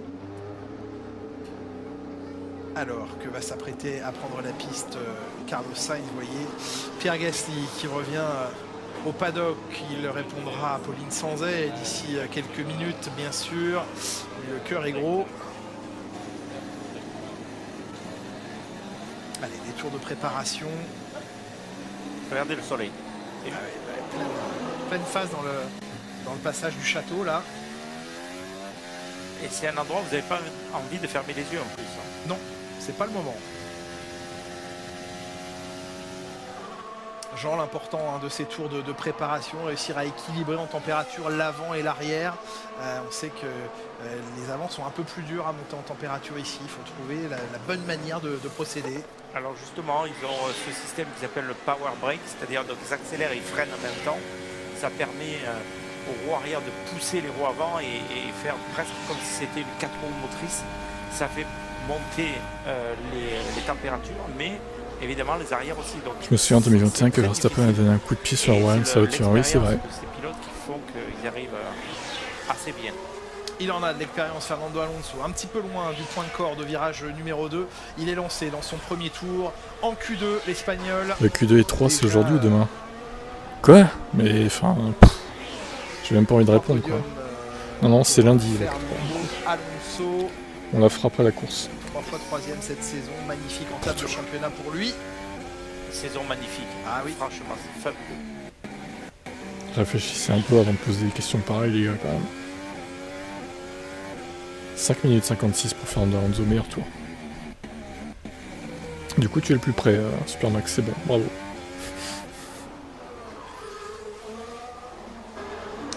Ça va faire un puits de lumière là. Non, et le soleil, il va provoquer des crashs aussi, je suis sûr. De l'intensité dans sa façon de conduire. Oui, il a une signature de pilotage très incisif. quand il est sur le bord de la piste, qu'on le voit passer, on comprend que c'est lui qui est derrière le volant. Ouais, bien sûr. Et on adore ça. Allez, virage numéro 16. La caméra a un petit peu de mal. Il va trop vite, Fernando Alonso, pour la caméra. Il va trop vite, la caméra n'a pas le suivre. Lance était parti derrière Fernando pour prendre un peu la speed. Mais du coup, il a pris un peu d'avance. Un petit peu trop d'avance. Ouais, effectivement. Alonso qui doit être 200-300 mètres devant Lance Stroll. Et voici. C'est vite, hein. 41-4. 41-4 pour Fernando Alonso, c'est 3 dixièmes plus rapide que son meilleur temps de Q1. Une 41-7 en Q1, une 41-4 en Q2, ça va de plus en plus vite, vous l'avez annoncé, hein, Jean, la piste va s'améliorer, les pilotes sont aussi en confiance perpétuellement accrue et ils vont se rapprocher des limites de leur monoplace, de la piste.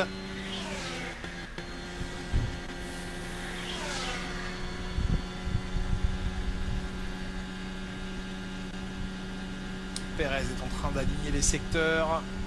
Une 41-7, son meilleur temps tout à l'heure. Une 41-1, grosse amélioration. 6 dixièmes, tout simplement plus rapide que lors de son meilleur temps de Q1. Voilà, clairement. En même temps, vu l'heure, c'est pas étonnant que personne diffuse. Libère la cavalerie. Alors, Verstappen les secteurs, pour l'instant, c'est moins rapide que Perez, secteur 1 et secteur 2. Deuxième ou troisième temps à la clé pour Max Verstappen. Ce sera le deuxième temps, une 41-193, tout proche. Ça se joue au centième de seconde, 6 centièmes exactement sur Perez. Mais pour l'instant, Perez est le plus rapide. Celui qui avait remporté le Grand Prix en 2021, Sergio Perez. Il n'a encore pas eu l'occasion ici de signer une pole position. Pour l'instant, en pleine confiance. On sait que les circuits urbains, il adore ça, Sergio Perez. C'est vraiment son type de tracé favori. Monaco restera certainement sa plus belle réussite et son plus beau succès à ce jour. Il confirme être à l'aise dans ces circonstances et sur ces circuits. Moi j'aime bien Perez parce qu'il a quand même une très bonne voiture, mais une équipe où tout est fait et tout est à l'avantage, disons, de Verstappen. Et il fait le dos rond, il est présent, il lâche rien. C'est un pilote qui a un caractère. Et puis, on a eu l'occasion d'aller au Mexique. Il a tout un pays derrière lui. C'est magnifique. L'engouement au Mexique est colossal. C'est vrai que pour Red Bull, c'est le coéquipier, le partenaire idéal de Verstappen. Même s'il n'est pas parvenu à assurer le doublé pilote au championnat l'an dernier, il a contribué à sa façon au titre de constructeur. Alors, comment est-on en train de jouer là chez Ferrari? Leclerc passe devant Carlos Sainz, mais certainement pas pour lui offrir l'aspiration. Il ne faut pas qu'il soit gêné. Là, il arrive sur Verstappen. Non, il n'est pas gêné. Non, ça passe. Alors, Sainz qui se plaint, qui souffre avec son train de pneumatique. Mais Charles aussi, on a vu tout à l'heure un joli snap. Il a perdu un peu le train arrière. Qui écrase carrément. Un décrochage du train arrière. Et ça, c'est jamais bon pour la tempête des pneus. Ils écrasent toujours. On va voir ce qu'il arrive à faire. Il écrase surtout son équipier. 8 dixièmes, c'est énorme.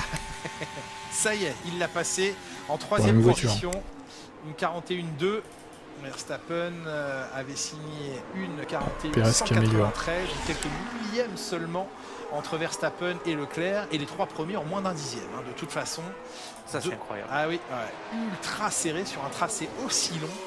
C'est quand même assez prodigieux de voir une telle faiblesse dans les écarts.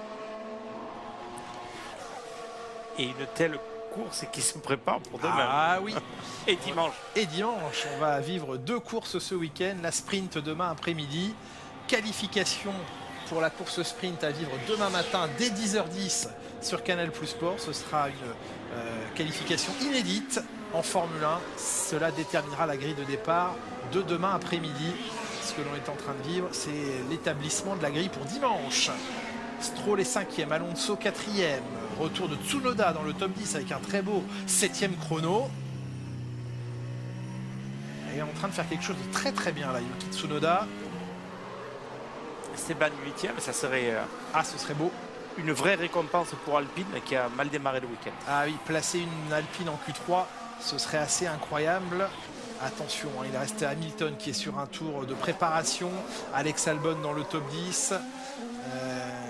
Et il reste bien sûr Carlos Sainz, alors très mécontent semble-t-il de son train de pneus. Pour autant, il est en avance sur le chrono d'Albon. 6 dixièmes d'avance sur Albon, qui est dixième. Le temps à battre pour l'instant, une 42-2. Sainz.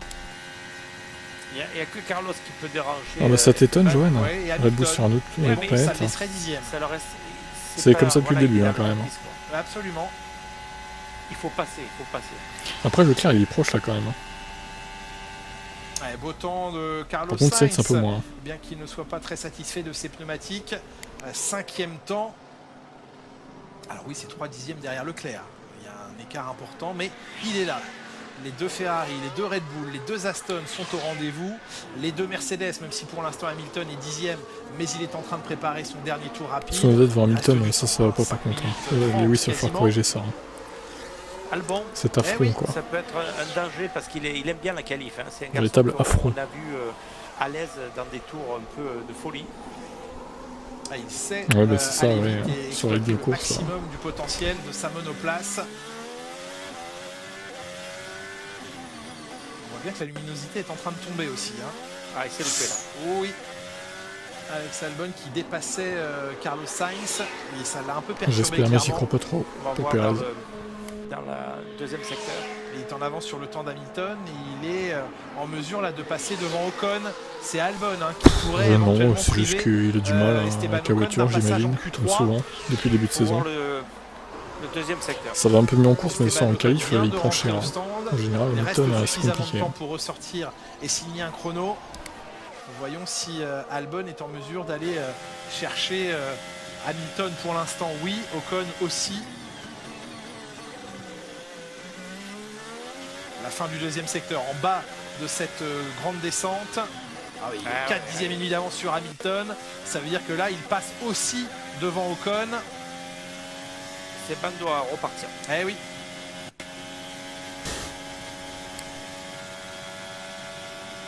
Et avec sa vitesse de pointe, il va peut-être même aller chercher Tsunoda. On en arrive dans le live, j'ai mis des replays. Il va pas être loin de la 7e place, là, Alex Albon. Pareil pour De Vries. Eh ben voilà, 7e, une 41.9. Elle a une vitesse de pointe exceptionnelle, cette Williams. 7e temps d'Alex Albon, devant Russell, devant Tsunoda et devant Ocon. Ocon qui avait 20 millièmes d'avance tout à l'heure sur le passage sur Guanyu Zhou. Ah, 5 dixièmes de mur, ah oui. 14 dixièmes d'avance sur Hamilton. Et Norris rentre dans le top 10. Ocon et Hamilton pour l'instant dans la zone rouge. Mais Hamilton est sur son tour chrono. La référence maintenant du 10e temps, c'est Tsunoda qui la tient en 42.0. Hamilton est en avance sur le temps de Tsunoda. Bottas également est en avance sur ce chrono. Ça va le faire normalement. Ah, oui. Le 8, temps. Albon 9. De peu, hein, ça le fait quand même. Tsunoda sort de la zone de Q3. Moi, je pense que Lewis, il est à risque. Ah, Piastri, c'est dommage. 13e temps pour Oscar Piastri. C'est aussi en danger maintenant. C'est infernal. Russell 9e. Qu'une position. Derrière Lewis pour 4 millièmes. 8 et 9, les Mercedes alors qu'il y a un jaune, secteur 1. Premier secteur.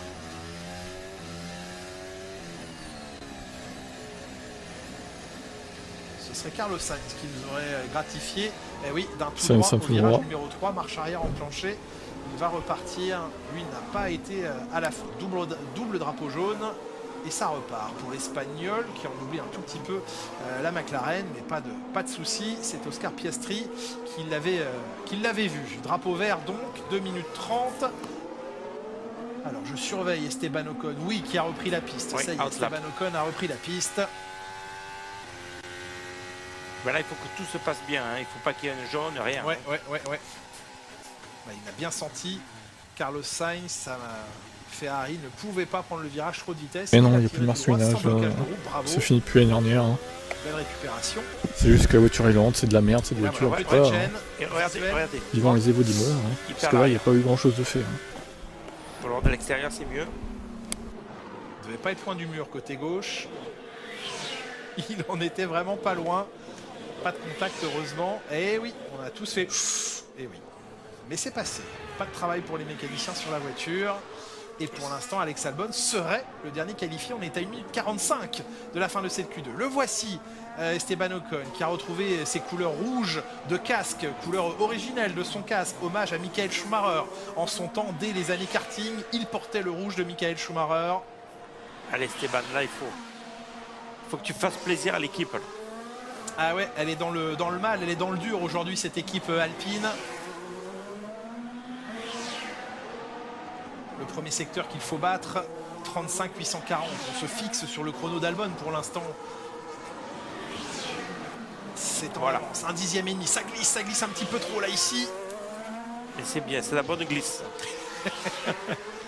Allez, le roi de la glisse. Pas trop quand même, hein. Si, allez. La partie étroite, il a pris juste ce qu'il fallait de marge entre les murs du château. C'est bien, moi je pense qu'il a. Allez, il rentre. Il va rester 3 virages avant la fin du deuxième secteur. Et ensuite, eh bien, ce sera pleine balle. Mais ouais, en plus c'est ça exactement. On se tape un mois de pause et au final, il était venu toucher le mur ici tout à l'heure, il ne le touche pas ici. Ça reste de la merde quoi. Voilà. Il est toujours en avance, toujours un dixième, presque un 10e et demi d'avance. Et bien Max se réveille. Ah et là il faut vraiment soigner cette sortie parce que c'est à fond maintenant jusqu'à la ligne, quasiment le long du mur ici, avoir le doigt sur le bouton DRS pour le déclencher. Alors, je sais pas si ton tour est fini, mais moi, j'ai pas fini, lorsque la ligne va être franchie, activation du DRS maintenant. Je suis. Allez, jusqu'à la ligne, mais il avait de la vitesse de pointe, le pilote Williams. Il avait de la vitesse de pointe, et ouais, ça s'est réduit. Il a perdu un dixième à la vitesse de pointe. Incroyable, pour 20 millième d'avance. C'est le même écart qu'il possédait sur Guan Yu Zhou tout à l'heure. 10e temps pour Ocon. Est-ce que ça peut tenir? Est-ce que ça va tenir? Si vous spoilez, c'est ban. Verstappen sur le point de signer le meilleur tour absolu dans cette Q2 avec en tout cas 2 premiers secteurs en violet. 335. 338, pardon. Meilleur temps, 1:40, 822. On se rapproche de mon chrono. Hein, personne n'est encore allé aussi vite depuis le début de la journée. Ils n'ont pas battu pour l'instant. Drapeau à damier, et ça ne tiendra pas malheureusement pour Ocon. Piastri qui réalise un Piastri qui se Russell. Mais non. Russell est en train de se faire mettre à la porte. Est-ce que le temps de Russell qui n'a pas amélioré dans le deuxième secteur va lui permettre de passer non, Q3 oh là là, Russell en route. Il est rentré, il a arrêté Russell. Il ne passera pas en Q3, il va en rester là. Ça c'est difficile à vivre pour les Mercedes parce que Hamilton se qualifie juste à la 10e position et Russell n'est pas qualifié. Première fois de la saison il se fait l'émission par rapport à lui. Son coéquipier de George Russell, on était sur un 3-0, on sera sur un 3-1 après séance d'essai. Et pourtant Russell est meilleur qu'Hamilton depuis le début de la saison sur les qualifs. On serait passé si Carlos Sainz s'était écarté de mon chemin, dit Alex Albon, très déçu Albon, 13e temps, qui ne va pas passer en Q3 alors qu'il avait vraiment fait du beau travail. Ce qui est fou, c'est entre le premier et le 15e, 7 dixièmes. Il y a des écarts assez serrés, effectivement. 7 dixièmes jusqu'à Lance Stroll. Et puis derrière, regardez, Russell, il ne passe pas pour 4 millièmes. Excusez-moi, je me suis... Non, mais 4...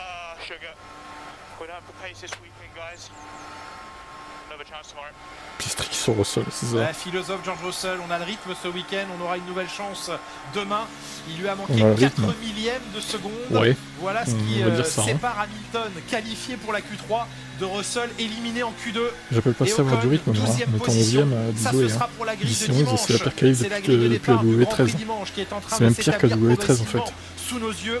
Il devance du moins, c'est pareil que la W13 en Alex Albon, Bottas et Sargent vont compléter cette zone de la 11e à la 15e moi je m'en doutais un peu que ça va être compliqué avec les lignes droites interminables de ce circuit. Ça n'est pas passé cette fois-ci, appelé à la Melbourne, il y a très peu de lignes droites au final, par rapport à Bakou en tout cas. Il n'y aura donc pas d'Alpine en Q3, une Mercedes, celle de Lewis Hamilton, et les deux McLaren, Norris et Piastri. Putain, les deux McLaren en Q3, mine de rien. Incroyable. Tsunoda également, et puis du plus classique. Mais de quoi ils cachent leur jeu, putain, le gars il est éliminé Russell. Il cache très mal leur jeu, franchement. Et même Hamilton il cache pas son jeu, qu'est-ce que tu veux qu'il cache 10ème à 8 dixièmes quoi. Ouais, Bottas non qualifié, le partira. C'est juste qu'ils ont aucun rythme en vrai. Oui, pour la première fois de l'année, donc aucune Alpine en Q3. Franck, pour la première oui, fois. Oui, Emmanuel, après voilà, hein, tu fais le comparatif des dernières courses, c'était Russell qui était bon qualif. Même 2022. Hein. Alpine avant l'accrochage. Par contre, en course, effectivement, des fois, ça s'inverse. C'est difficile à comprendre. Il y a vraiment. Chez Alpine, après, là, encore une fois, pour 4 millièmes, ça se joue vraiment à celui qui a fait son temps le plus tard. Quoi, hein. En vrai, ça aurait été Russell qui aurait fait son temps après Hamilton, c'est lui qui aurait été devant. Mais ça manque quand même un peu de vitesse dans l'Alpine pour l'instant. Là, c'est vraiment difficile. Ils n'ont pas roulé pendant la première séance, donc ils n'ont pas réglé la voiture. Donc je pense que c'est pas trop, ça reflète pas vraiment la performance de l'Alpine. Mais bon, force est de constater qu'elles sont pas. On a du rythme à chaque idée, à chaque fois, au final, on n'a rien du tout. C'est ça. C'est une blague en fait. Même Tsunoda, putain, il est devant. Quoi. Même Tsunoda, c'est une putain de mascarade. On a vu qu'en Australie, la voiture. Même les McLaren, normalement, elles devraient pas être devant les Mercedes. Les McLaren, c'est quoi ce bordel? C'est pas logique. Ça, c'est un peu plus problématique parce que les courses. Franchement, ça dégoûte. La voiture n'évolue pas plus que ça. Et demain, on rappelle que c'est les 8 premiers qui marquent le sprint, hein, les points. Ils vont même pas être capables de se qualifier dans les 8 premiers, je suis sûr. Lewis Hamilton qui a tenté une petite expérience originale pour lui, rare. Il y a quelques jours, il est allé voir son frère qui est pilote dans un championnat de tourisme en Angleterre et complètement incognito, le plus caché possible. Lewis Hamilton en bord de piste, au milieu des spectateurs à Donington pour voir son frère.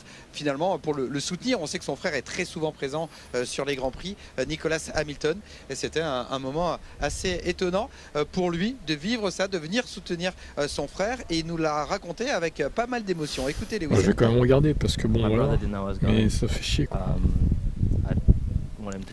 Ça fait chier cette contre-performance. Ah, Twitch qui bug il y avait longtemps.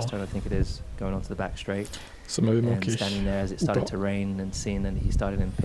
Wolf en ce moment, c'est ça. Tu vois, tu utilises les abos, les emojis, c'est bien. And it was really cool because my brother's been to all my karting races as a kid. He was supporting me all the way. So 3 dixièmes de la 4ème place. Ouais, mais bon.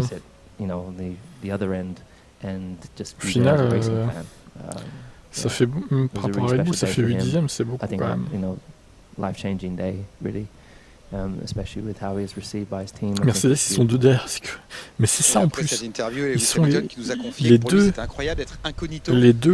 les 4 voitures qui motorisent hors l'équipe usine sont devant les 2 Mercedes usines. C'est une putain de blague en fait. Quelle humiliation quoi. Bon après peut-être qu'en Q3 ça va changer. Lewis va pousser un peu plus, je sais pas, mais en tout cas c'est inquiétant. En ayant fait aussi peu de tours. Mais Tsunoda est en feu. Alors, un petit encouragement avec Esteban Ocon qui sera d'ici quelques instants avec Pauline. On va regarder le programme complet de ce week-end particulier. Donc le Tsunoda il fait une très bonne qualif contrairement à son équipier Débris.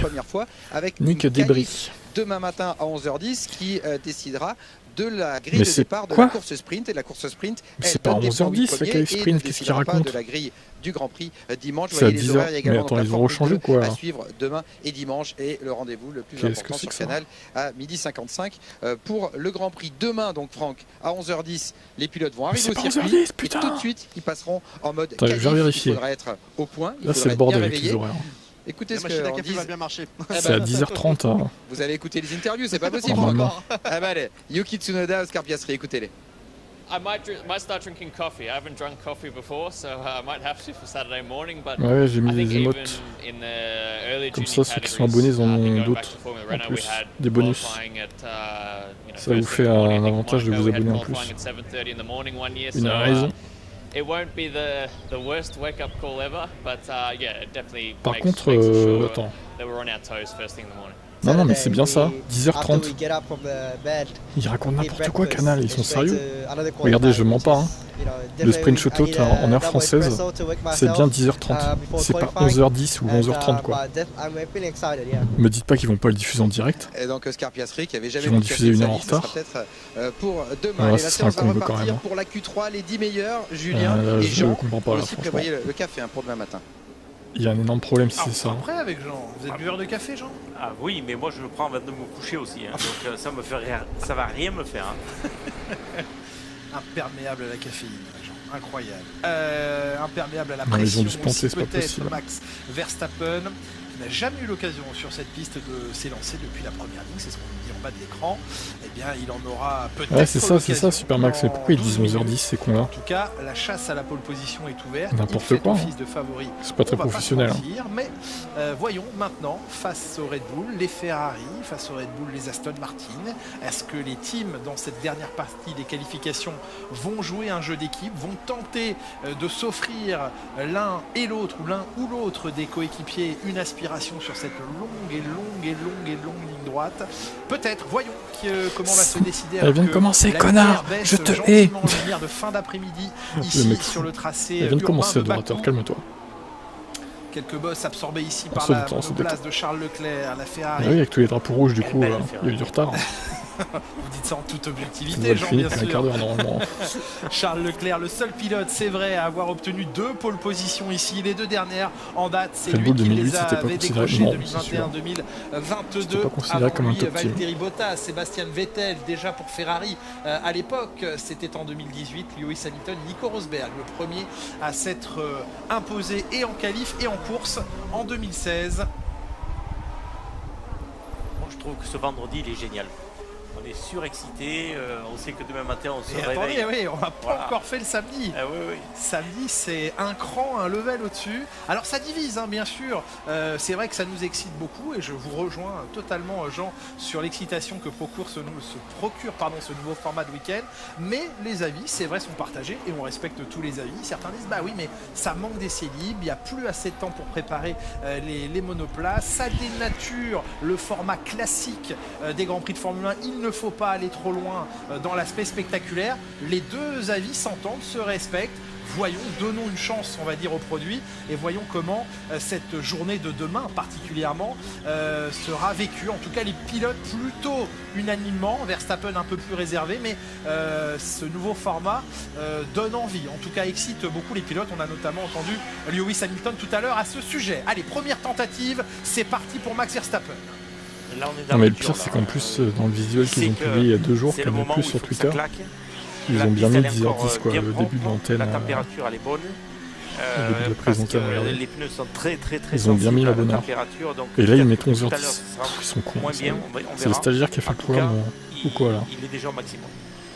Elle est plus très chaud de la surface. Ah, je suis pas sûr, hein, ils vont améliorer Supermax. On a déjà atteint les 50 degrés ici, donc ça va finir en point 5 je pense. Températures caniculaires et estivales qu'on a point déjà 5 pu ou point 4. Par le passé à Bakou. Et c'est encore Daniel au final qui va être le plus proche, je le sens. Mis à part le coup de flash que vous prenez dans la figure ici en passant dans le goulet, donc il faut garder de l'énergie. Parce que s'ils font point 8 en Q2, ça veut dire qu'ils ont 3-4 dixièmes de marge en Q3 déjà. Pour Charles Leclerc, je pense, à moins que les conditions de piste changent, mais dans le deuxième secteur, c'est Perez justement, normalement, elles changent en s'améliorant. Il est à l'extrême limite là, Max Verstappen, point sorti du virage 15. Quoi. Et c'est là que tout se joue, c'est là que Russell a perdu tout à l'heure la qualification en Q3 sur ce vibreur à la sortie du 16. C'est à fond absolu maintenant, Jean, jusqu'à la ligne d'arrivée pour Verstappen, record pour Verstappen dans le deuxième secteur. La vitesse de pointe, on sait que DRS ouverte, c'est une fusée. 40.5 et voilà, putain. C'est vrai, et il exploite à 100%. Je vous disais que la Ferrari elle est belle, mais elle va vite aussi. Et le chrono de Perez n'a pas tenu face à Verstappen. Est-ce que le chrono de Verstappen va tenir face à Leclerc? Leclerc ou Verstappen? Leclerc ou Verstappen? Ce sera dans quelques instants le passage de la ligne. Le voici. Daniel, il me dégoûte à chaque fois. Il y en a pas un qui a mis 40.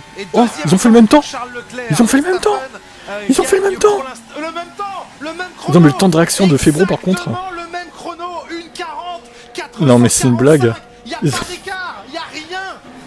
Il y a 0 millième quoi. C'est celui qui a fait le chrono le premier. Mais Verstappen quoi à la pole pour l'instant parce qu'il a fait le chrono avant Leclerc. Oh, le même chrono pour la pole. Mais j'ai été plus réactif que Febro, hein, j'aurais pas dit. J'ai vu tout de suite le temps. Face à Schumacher et face à Frenzen à Jerez en 97. A-t-on eu non mais là c'est trop quand même. À égalité de temps. Il n'y en a pas un qui a mis 445 d'ailleurs dans les chronos. Le MotoGP ce week-end. Vous ne l'oubliez pas, bien sûr. La passerelle est facile. Le même chrono pour Verstappen et Leclerc au bout de 6 km et 3 mètres. Deal, 500. Quelle folie. Valentine 495, Maxime 395. Roro il a mis 456. Je sais pas comment on dit, au 10 millième de secondes. Ouh, il peut prier pour que ça reste comme ça. Temps. Mais quoi qu'il arrive, on prend le chrono à 3 chiffres après la virgule. Mais le chrono à 4 chiffres, il est ouais, mais... On va lui demander quand même tout à l'heure. Dommage qu'on n'ait pas la suite du chrono du coup, parce que ça se trouve, Leclerc est devant quoi. Bon, après, je doute que ça va s'améliorer. Mais... par les deux pilotes, nouveau record de la piste. Ce qui est intéressant, c'est les 3 secteurs qui ne sont pas les mêmes. Non. Et donc, on va arriver à faire le même chrono. C'est incroyable, incroyable. Pérez à 1 dixième, paraît à des de liberté. Du coup. 1 dixième, c'est le bout du monde là maintenant. Pérez 3e. Alors, est-ce que ça va s'améliorer ou est-ce que ça va rester comme ça sur la première tentative pour Lewis Hamilton. Oh, j'ai été trop conservateur, fait chier. Et c'est pas fini. Il reste 6 minutes 25. Bon, bah, je prendrai en note pour demain. Possible. Ah, mais demain, vu que la qualif sera plus tôt, il fera donc plus chaud et la piste, à mon avis, elle va être moins adhérente. Ça peut aller encore je plus pense. Vite et probablement ça va aller encore plus vite, Jean. C'est là qu'il faut appeler. Donc peut-être que le temps sera pas aussi bien que maintenant en fait. Eh ben oui, tout à l'heure on parlait de justement d'aide. Ah oui. Tout compte. Mais bon, Sainz c'est 4e. Donc, eh ben maintenant qu'il est 4e, est-ce que c'est pas le moment que. Il peut faire la pole aussi. C'est pas Radio. Et oui, c'est 5e au passage, c'est pas mal. Est-ce que Radio Vasseur va s'activer en disant bon maintenant, faut décider. Il a battu les fraudes de Norris et Tsunoda. Et il y en a un qui se met au service de l'autre pour la dernière tentative. Alonso 8e, oui, il a raté son tour. Il est loin, Sainz. Il est loin, mais c'est pas d'actualité pour le moment à la Scuderia. Ils prendront sûrement moins de risques demain. Ouais, pas sûr en finale. Et pour le moment, c'est comme ça. Oui, mais Jean, là, il est trop loin, Sainz. Ah, mais moi, oui. 6 dixièmes, il va pas aller les chercher, les 6 dixièmes. Ça paraît compliqué. Bah, Hamilton, il va pas prendre la poule. Il a 7 dixièmes, les gars. Un peu de sérieux, un peu de sérieux. Là, il faut demander à Sainz de. Jamais il l'a fait, la poule. C'est pas. difficile. On peut pas. Carlos. On va dire. Sublimer la voiture à ce point-là. Si on fait ça, malheureusement, quand la voiture est en retard, elle est en retard. Il n'y a rien à faire. Et ça nous donne en même temps du peps pour la fin de la séance. Bon, il semble qu'on confirme, alors qu'on suit Lance Stroll bien sûr, qu'effectivement la dernière fois qu'une pole s'est jouée à égalité de chrono, c'est bien Jerez 97, la finale de la saison 97, fameuse finale Grand Prix d'Europe à Jerez entre Schumacher, Villeneuve et Frentzen. Et dans l'ordre, eh bien, c'est Jacques Villeneuve qui avait signé le premier ce chrono, puis Schumacher, puis Frentzen. 3 pilotes, ça n'était jamais arrivé. Mais 2 pilotes pour la pole, ça n'est plus arrivé depuis cette époque. Allez, moins de 5 minutes, il va falloir y retourner. Et on va en profiter de ces derniers instants, de ce tour de préparation de Max Verstappen et à venir de Charles Leclerc également, pour écouter Esteban Ocon qui est avec vous, Pauline Sanzet. Esteban, vous avez très peu roulé ce matin. À l'arrivée, c'est une 12e place sur la grille dimanche. Racontez-nous un petit peu la journée, le sentiment qui prédomine. Esteban Ocon. Ouais, pas la meilleure journée. C'est clair que on a eu quelques problèmes de fiabilité sur la P1. Du coup, on n'a pas pu rouler autant. Ils se sont trompés, oui. Enfin, pour une chaîne comme Canal, c'est induit ses spectateurs en erreur. Je pense que c'était plutôt pas mal. Les mecs, ils vont se lever à 11h10 ou 11h, alors que la qualif sera presque finie. Du coup, on essayait toujours de compléter un temps le plus vite possible. Donc, à la fin, on n'avait pas la meilleure performance en Q1. Et puis en Q2, voilà, il nous manque ce petit dixième, je pense, pour passer en Q3, c'est serré. Il y a d'autres voitures qui ont du mal aussi, c'est un peu spécifique là, la piste pour l'instant. La voiture saute beaucoup de notre côté, donc voilà, maintenant que c'est parc fermé, il va falloir qu'on fasse avec, mais on a quelques difficultés pour l'instant qu'il faut qu'on essaie de comprendre. Là, il faut switcher sur demain. Tu es 100% Ferrari.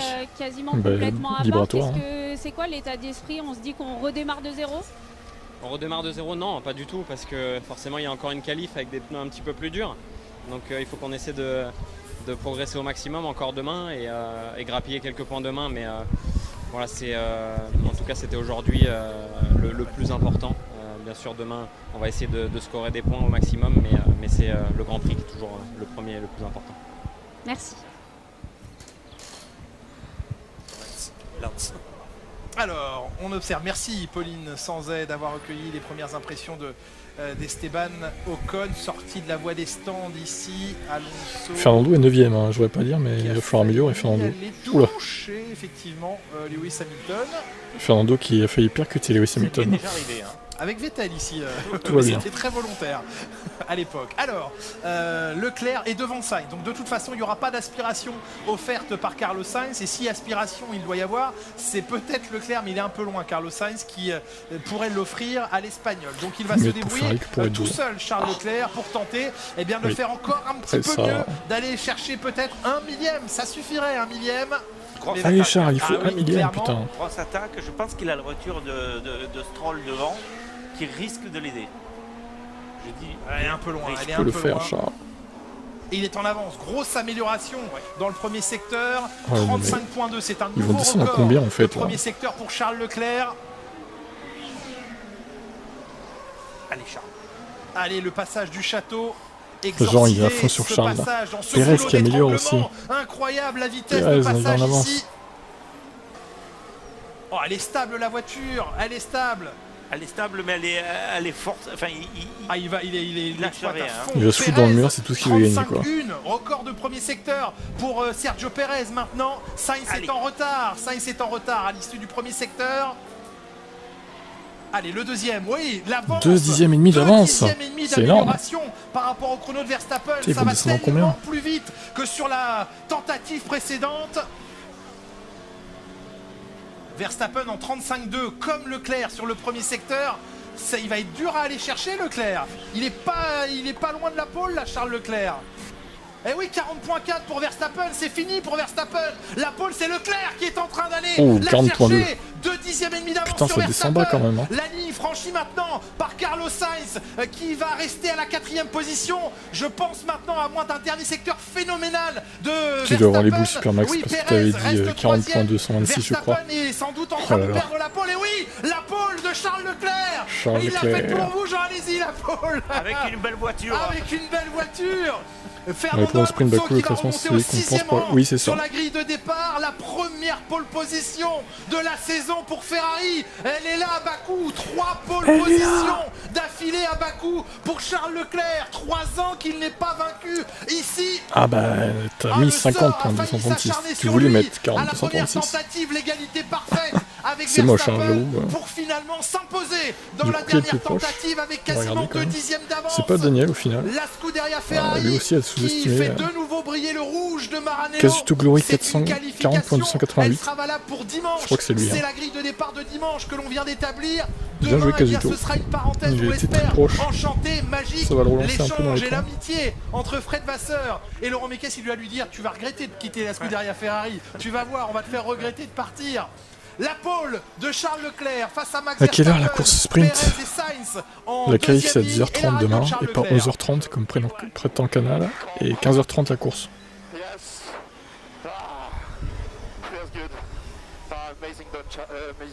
T'as trop le seum, tu m'étonnes. Ouais. Personne n'a pronostiqué Leclerc en poule, hein. Pour le coup. Personne n'a trouvé quoi.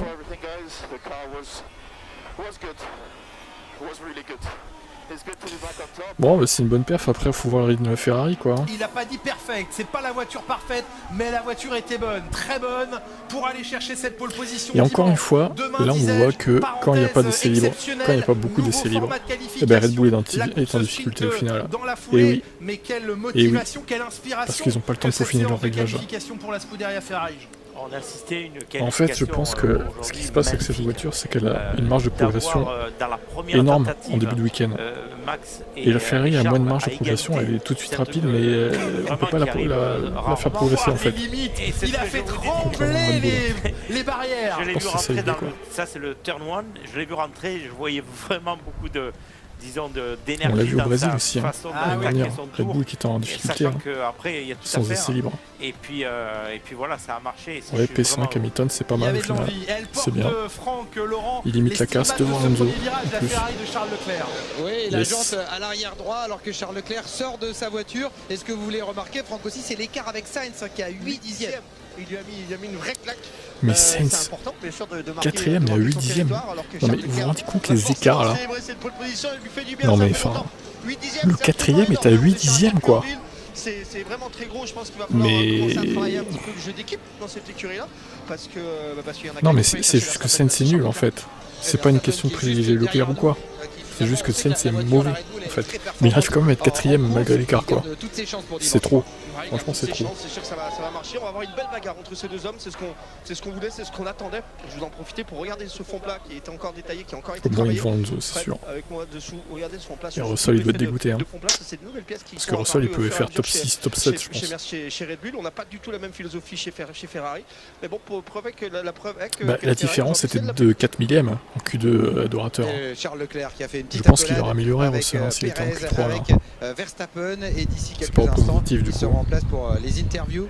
Julien et Jean, ils sont juste là. Voilà le petit check. Bon, sur ce, j'arrête ce live ici. Je vous retrouve demain matin pour la suite.